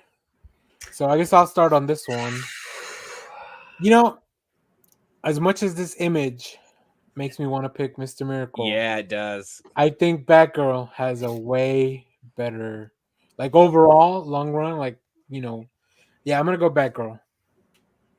I'm going to go Batgirl, except for the animated Batgirl that hooked up with Bruce. That was weird. Every other Barbara Gordon is from the fucking Killing fantastic. Joke movie. Yeah, I agree. All right, Jack. I'm gonna go Batgirl also. All right. Just for fun, Jeff, Josh, were you guys gonna Yeah. vote? I was gonna Batgirl? go Batgirl. You know, they both have been through so much, but it's got to be Batgirl. All right, cool. One shot. She also One did killing the joke. world's best PSA commercial. So, Oh, I don't know that I'm aware of that. Ooh, oh, shit. I'll find it. Two Justice Leaguers right here. Oh Fuck. God, this sucks. This is bad. Sorry, Letter Kim. Blame Clay. He used his veto power. Sorry. We had voted for John Constantine. And Yeah, we did. Clay said, "Not today, boys." All right. Not today, John. Your magic who's doesn't on work here. first this time? Is it Clay again first? Yeah. So Martian Manhunter, and this looks like Hal Jordan. Martian Manhunter. Okay. Jack. I'm gonna go Martian Manhunter. Okay. Jeff. I'm gonna go Hal. Oh, Ooh. interesting. Josh, what do you got? I'm going Hal. Tiebreaker. Oh, this is it is fun to have somebody do the tiebreaker, forcefully against their will. It's You know, Hal's just kind of an ass. I have to go, and this is probably, it may not even be as comic related, but I just love Martian Manhunter and all the iterations, really. So I'm gonna go with Martian Manhunter. wait. Even when the guy from MASH plays him. All of them. David Ogden Steers. Yeah, thank you. I couldn't remember his name. He's got the dad bod for Martian Manhunter. Martian Manhunter. Oh fuck. Oh god damn it. Funny enough, this one starts with Jack, and I feel like we already know who he's voting. So I've mentioned this to Daniel and Jeff, but Hawkman is one of my like most despised characters, and so it's Jon Stewart for me, no question. Hold on, Leonard Kim. There's other Green Lanterns on the. No Green Lantern. Don't worry, you're about to get to. Okay, so Jeff. I wanted Constantine, by the way. I want to be on the record. Yeah. If there was no Swamp Thing, there'd be no Constantine. True, but here's the thing: Constantine holds his own without Swamp Thing, and I think that says a lot. Very true. Yeah. So. All right. Now, also keep in mind we are at the bottom of the first bracket, the first side of the bracket. I think we have to complete this side first, and then it'll take us to the other side. I don't know. We'll figure that out. Okay. But sorry, Jeff, did you pick one? I'm gonna go Jon Stewart, but I'm also realizing we missed our chance to have John versus Hal, because that would have been the next bracket. That wouldn't have worked out for Hal at all. No. No. Josh. Here's the thing: I'm a Hawk Girl fan. I am not a Hawk Man fan. So also Jon Stewart. Okay. Yeah, see, Jack gets it. We don't get to play Clay, but I'm assuming you're also Jon Stewart. Yeah, okay, cool. He's my favorite. There you go. But I love Hawkman. Timothy Truman's mini he did back in the 80s. That was good. That was really good. Yeah. Let me see. Can I go over here? Hold on. No, I guess if we use matchup mode, we have to stay on this side. All right, so we're gonna. Oh shit! Really? Well, yeah. Then we'll go back. So there's no vetoes on this round, right? Okay. So we're just gonna go through this side of the bracket. I think we started with Jack, the last one, right? Mm-hmm. All right, Jeff. I'm gonna go with the Batman. Okay, Josh. Oh God, no brainer. Batman. Right, we're not gonna risk it. I'm gonna pick Batman as well. I'm not playing this game again. Where Jack and Clay come back. Veto. There's no veto. You said no veto. Veto on this second. It's only on the first line of the bracket. So whenever we get to the other side, we'll have vetoes again. Yeah, we're just gonna. I'm a third vote for Batman. So okay. Fuck it, Aquaman. You and your team. Manny talks to fish or Batman. Go fuck a fish. Shit. Where do we start? Last one. Who went first? Was it? I think Jeff did. Okay, Josh, you start on this one. Wally or Beast Boy? Wally. I'm also gonna go Wally. Clay. Beast Boy. Oh, spicy. I'm gonna go Wally. Okay. All right, Jeff. You don't get to vote. Damn. Who would you pick, Jeff? I would have picked Wally. Okay. Wally was going to win that. All right. Let's keep going here. All right. Let's see if Josh. Justice for Constantine. Oh wait, who went first? Justice. Jeff did. Okay, so Josh, you kicked this round off. Batgirl. I'm also gonna go Batgirl. I know what y'all are gonna do. You're trying to do it. I'm saying Swamp Thing. Jack. I gotta go Swamp Thing. Oh fuck! Oh shit, Jeff. Which one? Jeff, This is. I mean, this is not a hard. This is going to be Batgirl all day, all night. Batgirl. My veto lasted 1 round. I've got revenge as motive, and This one. This is hard. oh, now we're talking. So, am I first on this one? Right? Yeah, you're first. I don't know why I immediately forget who went first on the last round. Like my real short term memory is So I think we'll finish this bracket. Clay, you guys step away for a few minutes. Yeah, so I got to step away. We'll take a break. We'll do something else. There's some news I want to share, anyways, and then we'll come back to the other side of the bracket. So let's finish this side of the bracket real quick. I'm gonna go with Jon Stewart because I feel like there needs to be a Green Lantern in the top 4. Jon Stewart. Jack. I'm gonna go with John also. All right, Jeff, Josh, John. just John. Okay. Yeah. Stewart. Not John. Not John. Poor David Ogden Steers. Yeah, I shouldn't say John Stewart. Jon Stewart, host of the Daily. Oh, things are getting interesting. Clay, you go first on this one. Batman. Jack. Yeah, Batman. Jeff. Wally. Damn. Josh. Batman. Okay, I like I'm the tiebreaker, so it doesn't matter.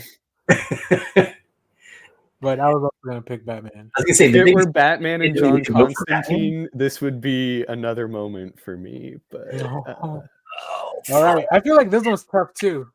This one is hard. I think Jack starts on this one. I'm gonna go Batgirl. Interesting. Jeff. I'm gonna go Batgirl. Josh. We're gonna have Batgirl versus Batman. I'm going to go Jon Stewart. Oh. I love me some Batgirl, but Well, I did say earlier that I feel like we should have a Green Lantern in the top 4, and I don't see Kyle Rayner on the other side. So I think I'm gonna go Jon Stewart. So we're gonna leave it up to Clay. Bye, Barbara. Jon Stewart. Right. oh, Ooh. why don't you just shoot her in the spine there, Clay? Jesus. Jesus Christ. Oh man. All right. Before we take a break. I got to step away. Oh, all right. Well, I guess we'll take a break here. This is a good Okay. cliffhanger. All right. Let me see if Really got to think about this one. Yeah. I'm gonna Let 'em know in take the this chat. opportunity to pop out for like a minute or two and whatnot as well. Be right back. Sure. Go ahead. All right. While those guys are away. Oh, I like this one. Action mode. So I put that Batgirl PSA link in the private chat. If you guys haven't ever seen it. Okay. Is this the equal pay? Yes. Yes. Yeah. All right. So I ran into some news this week that really made my heart very happy. Oh, good.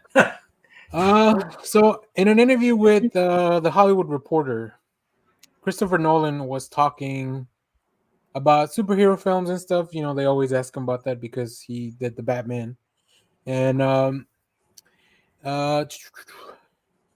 he said in a quote, okay, so hold on, let me preface this, and maybe you have seen this article or not.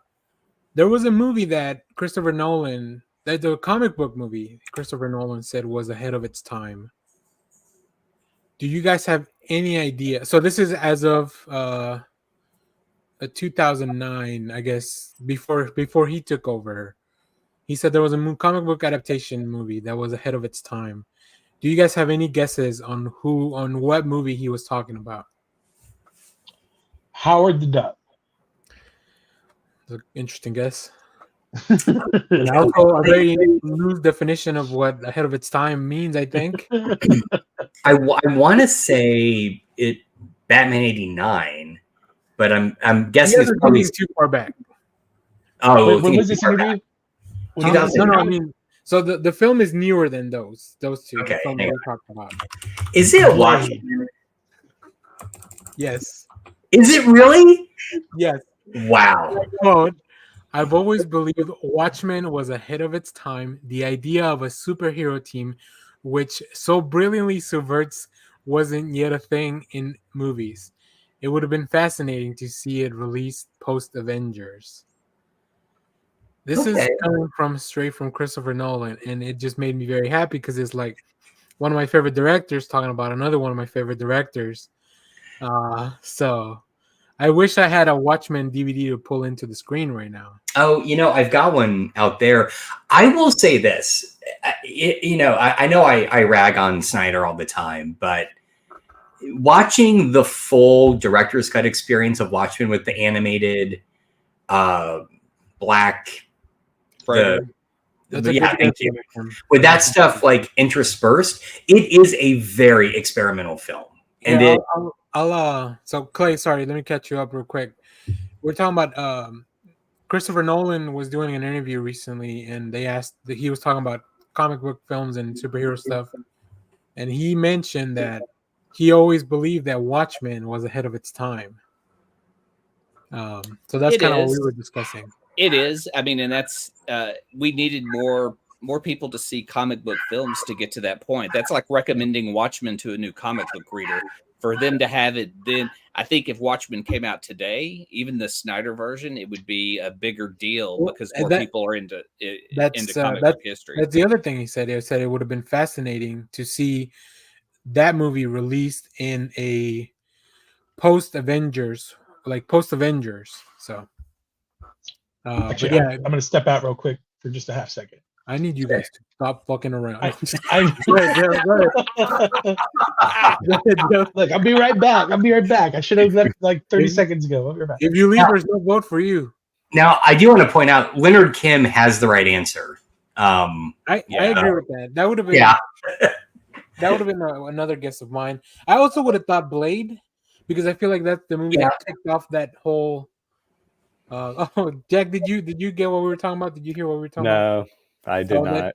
Christopher Nolan was asked recently in an interview about comic book films, and he said that Zack Snyder's Watchmen was ahead of its time. Okay. He'd love to see what a movie coming out like that in a post-Avengers world would have looked like instead. But I'm a big Zack Snyder guy. Mm-hmm. I don't think you are as much, if any. I'd say I am. Weirdly enough, I like his DC stuff more than his other stuff. And I think 300 is fine. And Army of the Dead is fine. Ooh, I am very excited for Rebel. Since you bring that up, I'm very excited for Rebel Moon. As far as Watchmen Zack goes, Snyder's Star Wars. Hell yeah. Ooh. As far as Watchmen itself goes, I guess I'd agree.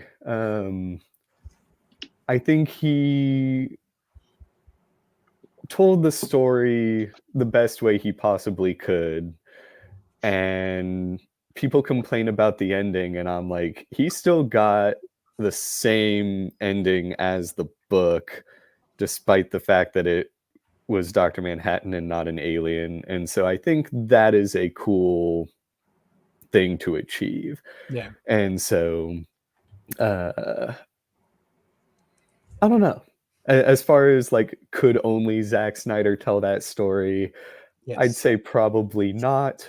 But was it ahead of its time? I would say yes. I mean, we almost had a Terry Gilliam version before we had comic book movies. Yeah. That would have been fun to watch. Before Batman 89, right? It was in. Well, a script existed. I don't know. A script existed by Sam Hamm. Sam Hamm, that's right. And I think that's right. So Michael Keaton would have just played Owlman.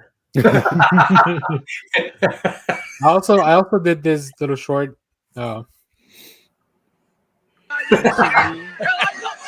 Every time on the screen when we talk about Man of Steel,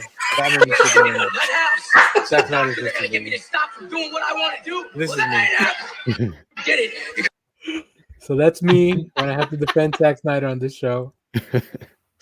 Oh my god, Let's that's get so back good. to it. When I came back to and Jack was talking about the movie, it did kind of sound like Jack was saying that Zack Snyder did the best job he could because he's Zack Snyder, and he's just a little baby. He did the best he could.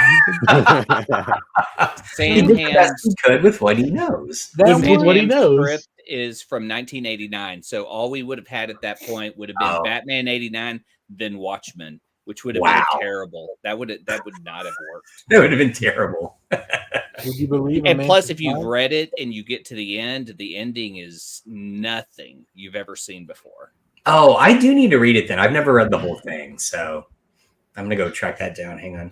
Oh, you mean the script? I thought you never read Watchmen. Oh, yeah. It took me a sec too. I was like, wait a minute. Literally, if that happened, academics would burst into my office and beat me up. So, Yeah.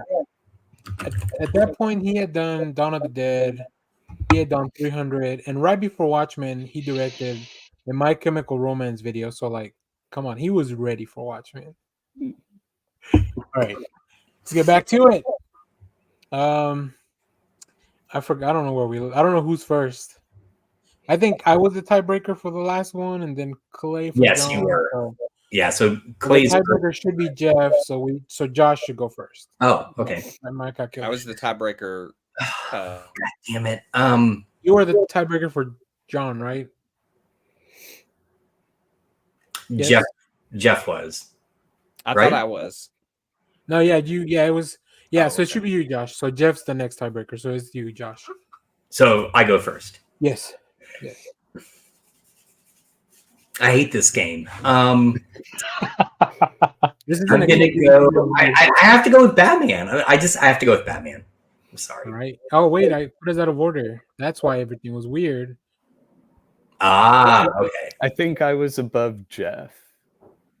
That's how. So Jack should have started. Sorry. Well, fuck it. I mean, okay. The tiebreaker will still be the same. Maybe whatever. Jack, what do you got? Okay. We'll fix it. We'll Yeah, fix it in yeah, post. Batman. All right.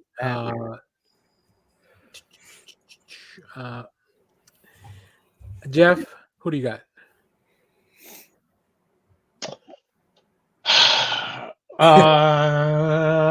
I mean, I feel You Batman. had 30 minutes to think about this already. What the It's Batman, but I feel bad about picking Batman. This is like I know, me too. Me too. Going back this to is the next year's presidential election already. Like I just No, I feel like that one's more straightforward. Batman is a fascist. George Lopez said. Who are you voting for next year?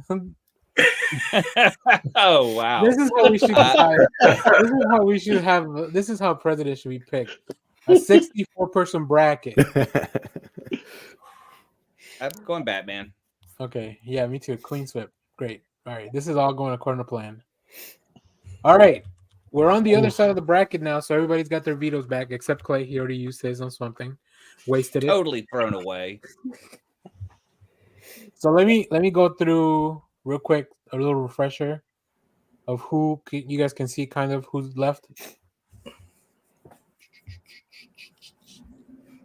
Is the for the first bracket at the top, is that Raven on the left? Yeah, Raven, Raven and Shazam, Captain Marvel. Starfire, Zatanna, Cyborg, Batwoman, the Atom. I don't know which Atom, but one of the Atoms. Plastic Plastic Man. Man, Nightwing. Is that Static? The fuck is that? Oh, it's the Question. Oh, Right? the question. I think Oh. so. Oh, That was too small. I can't see. We'll figure those out when. Yeah, that's I think fine. this is another Robin, maybe. Wonder Woman, Superman. I mean, I feel like I know the path. Yeah, I this feel one's like I know gonna where it's go, going to, but- unless someone throws a veto, and that really is gonna what shake things up at the end. But I mean, we're gonna end up with Duke in North Carolina anyway. That's the way. We'll see. All right, we got Raven. Can you or- imagine if Superman had been on the same side as Batman? of the bracket. Whoa, been nuts. wow. That would have been nuts. I would have used my veto there. Either way, huge upset. So we have Raven and Shazam, aka Captain Marvel, aka the Captain. Many names this man has gone by. And I don't know where we start. I think maybe I think it is Jeff. Jeff. So I start. I'm gonna go with Raven. Josh. Captain Marvel. No, you have to yell Shazam. Shazam! It's not his name. How cool would it be if Josh just turned into Shazam right now? Lightning hits me, the smoke clears, I still look like me. Yeah. I'm also gonna pick Raven. I really like Raven. Right? Raven. Ooh, Jack. Who are you? Yeah, it's Raven for me too. Okay. We have Do I veto and be a total dick? Yeah. No, I won't. Ah, We're out of veto powers. this is like your wish. You're not going to use it. So Yeah, probably not. No. Yeah. All right. So I know this one. This is a no. This one. I think Jack has to start this one because I switched you guys around. Okay. I switched because Josh started the other one, right? Yeah. So Jack, you start on this one. It's Zatanna for me. Easy. Jeff. I'm gonna go Zatanna. I can't say no to those fish legs. Those fish nets. I was like, fish legs. We already picked on the legs. Aquaman's already dropped off. It's the classic mermaid problem. You want the fish part top or bottom? I'm all fish, guys. Oh gosh. Okay, Josh. Zatanna. All right. Now, do I want to use my veto here? No, I love Zatanna. Clay, who are you gonna pick? Zatanna. Okay. Sorry, Corey. We already have a Titan, and it's Raven. Man, that was don't say that because now we got Cyborg. We do have another Titan here. Okay, so I think it's my start first now. I'm actually gonna pick Batwoman. I'm a big Kate Kane supporter. Clay? Cyborg. It's Cyborg for me too. Oh boy. Jeff? Sorry, gotta go Cyborg. He's gonna use his fucking veto. Cyborg. Batwoman! Dude! Wow. Dude! Booyah! Dude, how you do that? Booyah! Booyah! You do that to Vic. Kate Kane's an icon. All right. Clay, you go first on this one. Wait, yeah. Oh shit, this is a tough one. I know. This doesn't. It's not. It's not.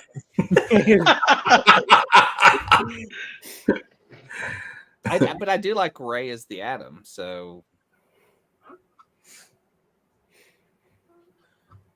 I feel like everyone else is going to pick Plastic Man, so I'm going to go with Ray. I'm going to go with the Atom. Jack? Yeah, I'm gonna go Plastic Man. Okay. Jeff? Plastic Man. Josh? Plastic Man. All He right. stretches. That's all he does. Okay, but compare He does more than the stretch. two images. All right, the Atom is furiously smashing what is most likely probably like a toothpick, and look at how sexy Plastic Man is. I mean, he gives no fucks. So Plastic Man. He's I don't funny know. too. I still feel that like he could pull off what Ant-Man didn't in Endgame and get small and go up dark side of the man. Plastic Man won't do that. Adam, who do what Ant-Man can't. He'll throw you on Omega Sanction. All right. Oh shit! I guess There we're now back better in the be right some order. veto here. We're gonna be in the right order again. So Jack, you go on this one, and then now that we flipped again, Nightwing or the question, which seems to be, what's the name of the question?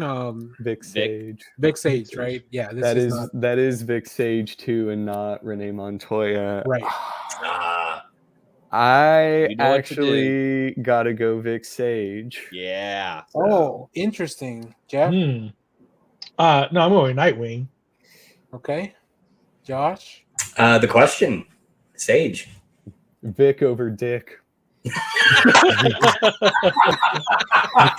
I'm gonna go with my boy Nightwing. Oh, Clay. Vic over Dick. Yeah. nice. Veto. Oh, can I veto his veto? No, Yes, As if not, I was gonna veto his veto. can't veto a veto. You can't veto a veto? Fuck. I wanted triple veto. This has to be very. You guys just use the rest of the vetoes. Very well played, Jeff. Very strategic. Who would think this would be the most contentious? That's funny. Yeah. Ouch. Okay, that so hurt. this is Tim Drake versus Wonder Woman. God, what a I love the Batman family, and that's what hurts. yeah. Like, why would you? This is an unfair pairing. They both should be in separate brackets. I think Jeff goes first, right? Yeah, this is tough. I love Tim Drake, but I got to give it to Wonder Woman. Josh? Exactly the same. I love Tim Drake. It's got to be Wonder Woman. All right, I feel like I know who's gonna win, so I can't let my boy down. I'll give him the one vote to keep some dignity. I'll vote for Tim Drake. I give no shits about Tim Drake, Wonder Woman. Oh, Jack? Tim is my Robin. I was gonna pick Tim, and You still can. I might actually use my veto here.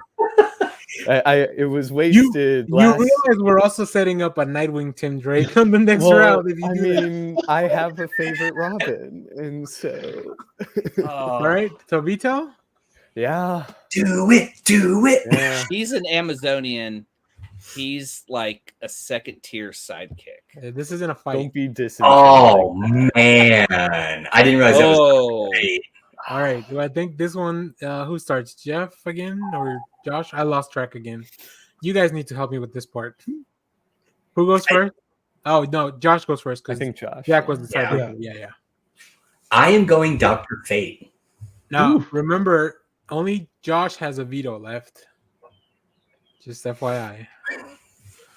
No, I'm gonna go with Superman. You're insane. Get out of here. Great. Damn. Well, it's twofold for me because this is a tough decision, but I know who we're having to fight at the end. So it's like, I don't think Dr. Fate would do as well. So I feel like I have to put Superman up. Okay. So Superman. Jack. But my honest pick would be Dr. Fate. Oh. So Clay's playing 3 moves ahead. Y'all are playing checkers and I'm playing 3D chess. Yes. I'm playing Battleship.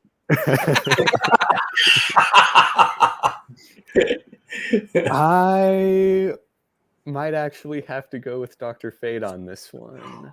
So Oh no. Oh damn. It all comes down to you, Jeff. I will not be upset by who wins this. So there are 2 questions left. First, Jeff, who do you pick?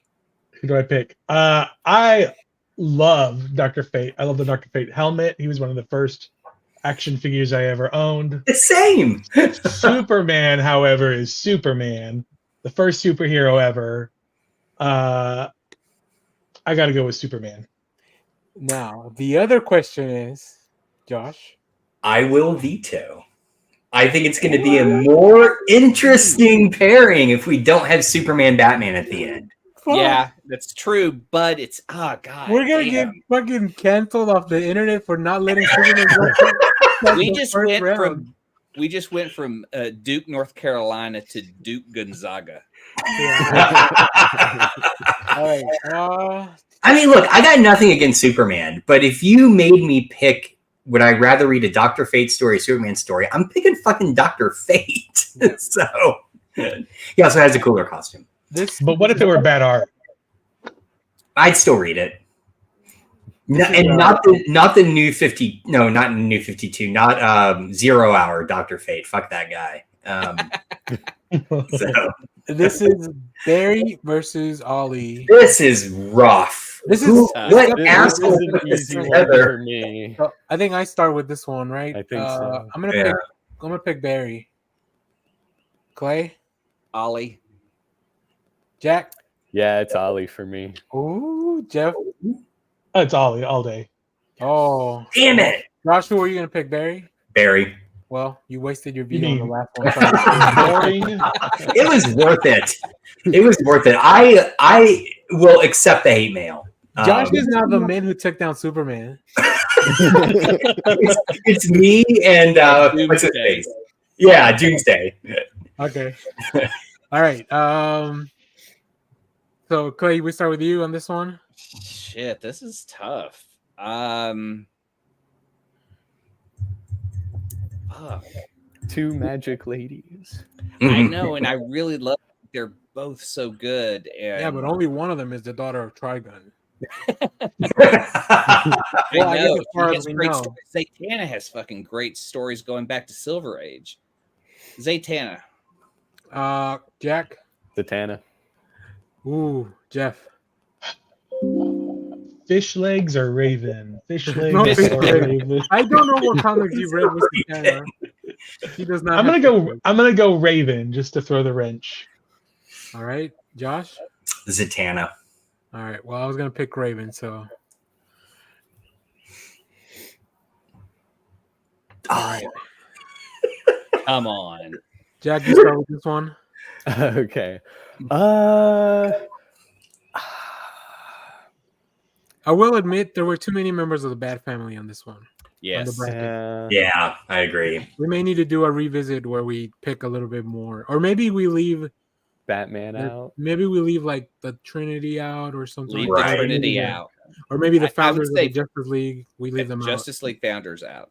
Yeah, all right. We'll definitely do that next on a later episode. Yeah. So sorry, back to Jack. I'll go Plastic Man. Jeff. Plastic Man. Plastic Man. Fuck. Well, I'm gonna vote for Batwoman since I used my veto for her. Plastic Man. Yeah. God, If it Plastic were Man Cyborg, it'd be a harder decision. Yeah, I totally agree. It would be a much harder decision. Oh, this is going to be good. This is my I'm ready for this. Jeff. This is my favorite matchup so far. Yeah, me too. I think so. Yeah. I love these boys. Who's first? You, Jeff. Oh, Jeff. Me. Gosh, this is tough. This is like my two favorite Robins. But again, for the same reason that I went with Superman, Dick Grayson's the original, so we're gonna go with Dick Grayson. Josh. Tim Drake. I am also gonna go Tim Drake. Oh. Clay. Nightwing. All right. Oh, it's Yeah. all right. Yeah, I know it's that got this is on the internet forever. okay. It's got to be Tim. Oh, Woke. I knew Woke. it. Damn it. Hey, so I think it was Jeff. It could have been Vic versus Tim. You know, but someone just had to. You did that. All right. I don't even know where the fuck we're going. Jeff, I think. Oh, I think it's me. Yeah, it's Okay. right. I think it's Josh. Okay. Dr. Fate. I'm also gonna pick Dr. Fate. Dr. Fate. Ooh, I'm shocked. I was probably gonna pick Green Arrow. Jeff, what were you gonna pick? I abstain. I'll pick Dr. Fate just because he has the helmet. His helmet is too cool. It is too cool. All right. Damn. God, I this feel is like this is getting an hard. interesting one. I'm gonna go Zatanna. Same, Zatanna. Yeah, same. She's my gal. So Jeff. Zatanna. Oh, I was the lone Plastic Man. All right. I love Zatanna, but you can't beat Plastic Man. That Cole. All right, Clay, you Yes. kick this one off. Ooh. Dr. Fate. Jack. I gotta go Tim.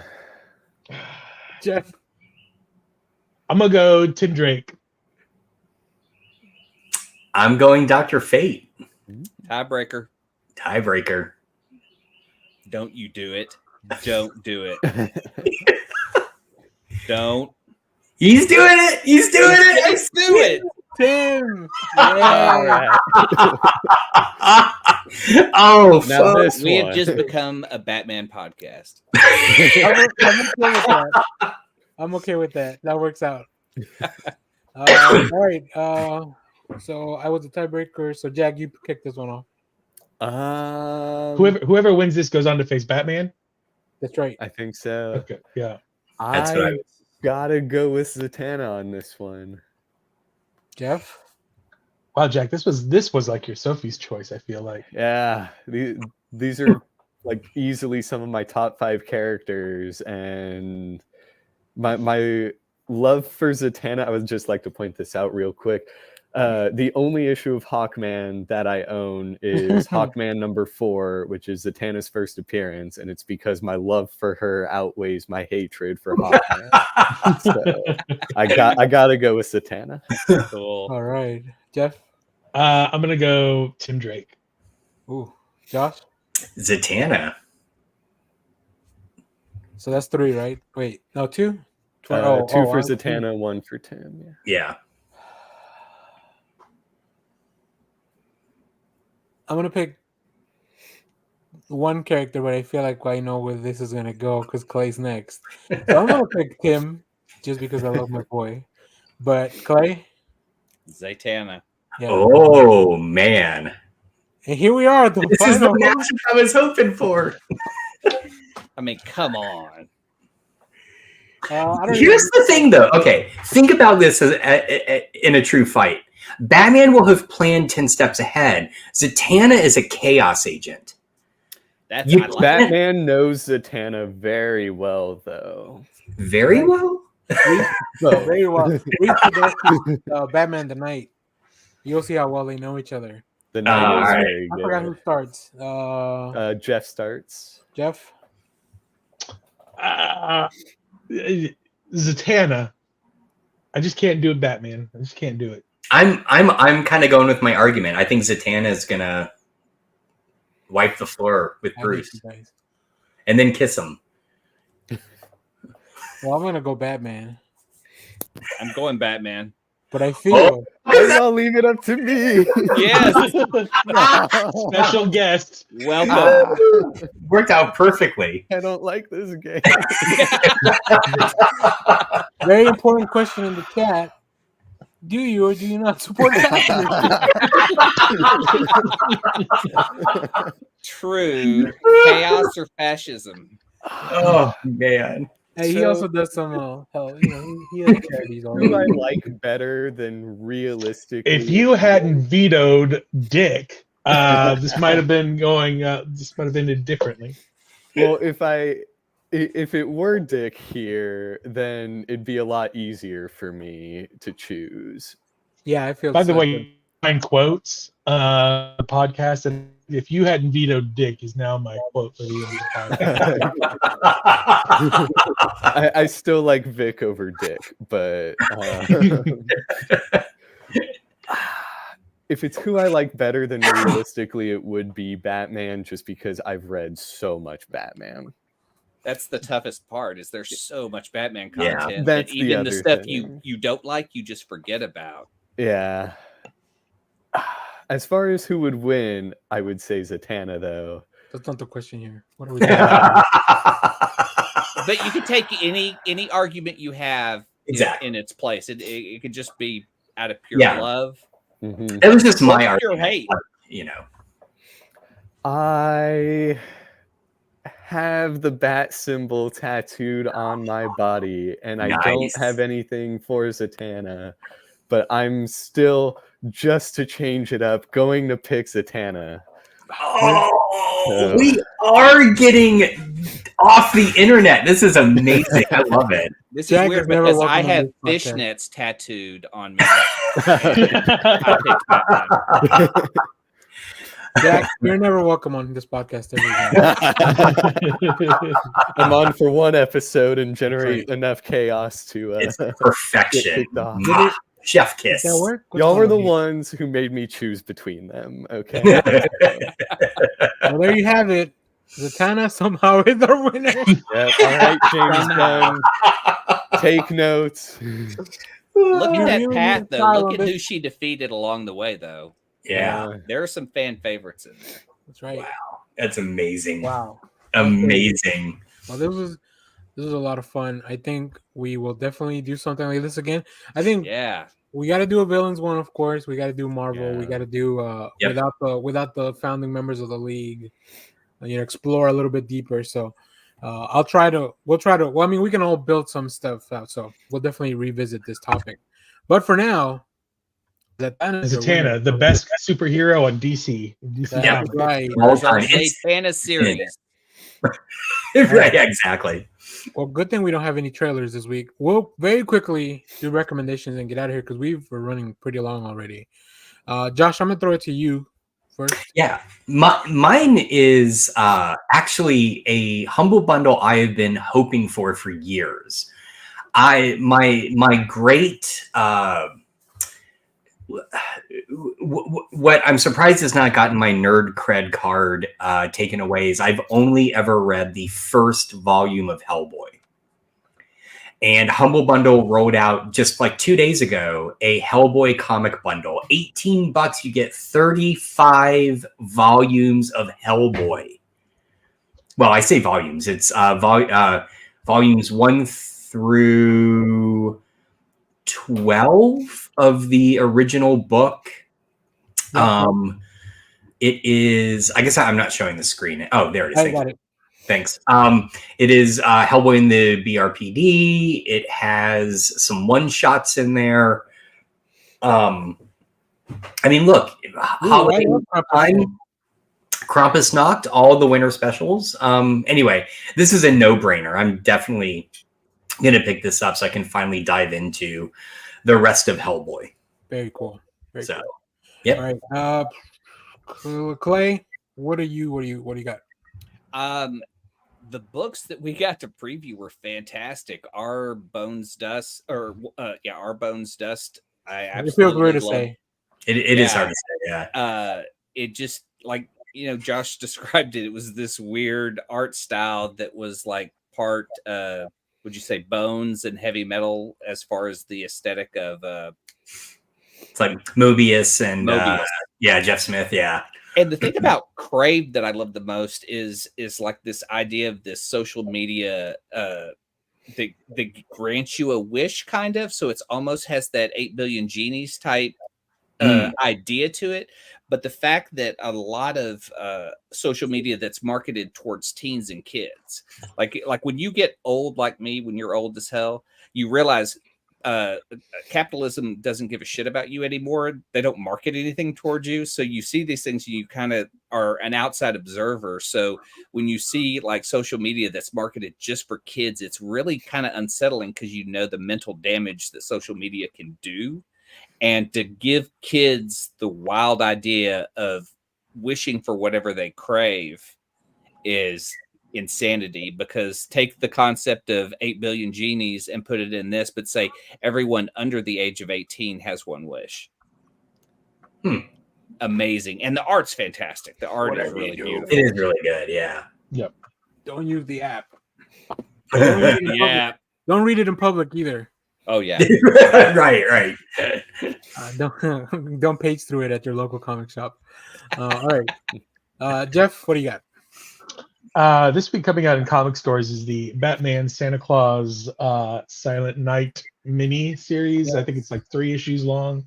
It's their Christmas thing. I think the first cover is by Dan Moore. I don't know who the insides are by, but I'm really looking forward to it. Comes out this week. Interesting. It's not Zatanna and Santa Claus, huh? All right. That would have made too much money. Yeah. It would have been hard to say. Also, just real quick for holiday recommendations on YouTube, you can find a Muppet Family Christmas for free on YouTube.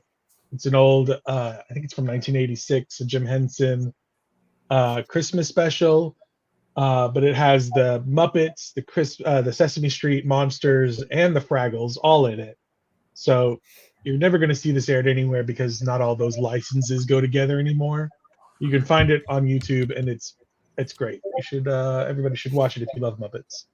1986, so it's not that old, huh? Yeah, not that old. Danny rolling his eyes. I felt that. No, I'm telling you, 86 is not that old. Okay, thank you. Dang it. All right, my recommendations: The Space Between, #2. This is a book from Boom by Karina Becko, Danny Luckard. It's kind of an anthology, but it's all thematically centered around this spaceship in the future where people live and they're trying to get to a different colony. The first issue was fantastic.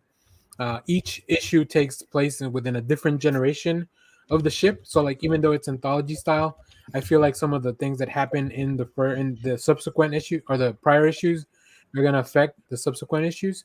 So that's a lot of fun. And Danny Luckard's art is beautiful. Karina Becko, fantastic writer. If you may be familiar from Green Lantern Earth 1, that like weird space story about Hal. Yeah, really cool stuff. Jack, so two things. First of all, thank you for coming. Although Thank you. you kind of ruined my bracket. Okay. You're always welcome, Jack. Yeah, tell the people where they can find you, where they can find your stuff, and then also if you have any recommendations. Yeah. Like I said, I'm on YouTube as Comic Kid. I have not been able to post a whole lot because recently I've been working on some short films, and both of those are up on YouTube now. Both the Writer's Block and Now Hiring are now available. And I'm working on another one, but I hope to have another Comic Kid video out as well.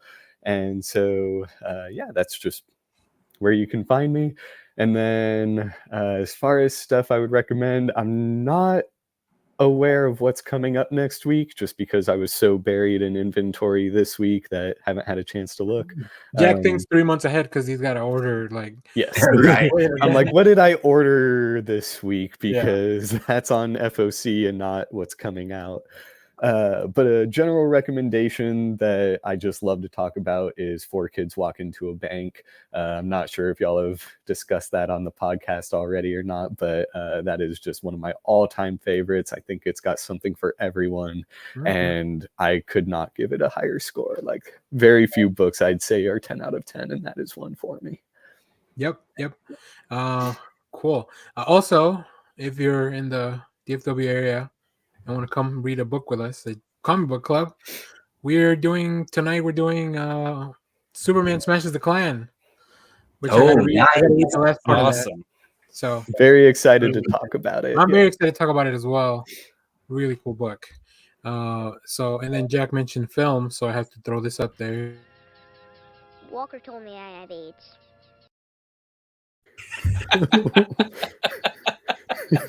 It's the greatest thing filmed in Texas film history. Man. Well, I know what I'm doing after this. I gotta go back. And the boys. All right, thanks, Leonard Kim, for more work that I gotta do now. No, yeah, I was waiting for those anyway. So really cool, perfect. So yeah, as always, thanks to everybody that was on the chat. Lego, Leonard Kim, Promiscuous Time Traveler. Thank you guys, and Mountain Dew Gaming. Sorry, we look, if you want to sponsor us, that's fine. Otherwise, we will not talk about the dew on here. So, all right, unless we get paid. That's right. We're so ready to chill out and just sell out. Like, I'll sell out for Mountain Dew. That's right. Well, maybe some Liquid Death or something. Oh, one other thing before we leave. Sorry, if you want to hear, so my friends over at the I Read Comic Books podcast, they're going to be talking to Ed Brubaker tomorrow afternoon, 12 p.m. Central, on their Discord. I'll drop a link. I did a video where Mike was announcing it. So yeah, they're going to be talking to Ed Brubaker about his upcoming book. I've read half of that new book. It is fucking fantastic. I'll send you guys a preview copy if you want to check it out. But yeah, other than that, thanks for watching, everyone. We'll see y'all next time. Bye-bye. Yeah. The most important thing in life will always be the people in this room. Right here. Right now. Salute me, familia. Salute. Thanks, everyone, for watching. Twitter loves you. Oh, yeah. Clay? Hell, Bebo. Josh, Simon Center.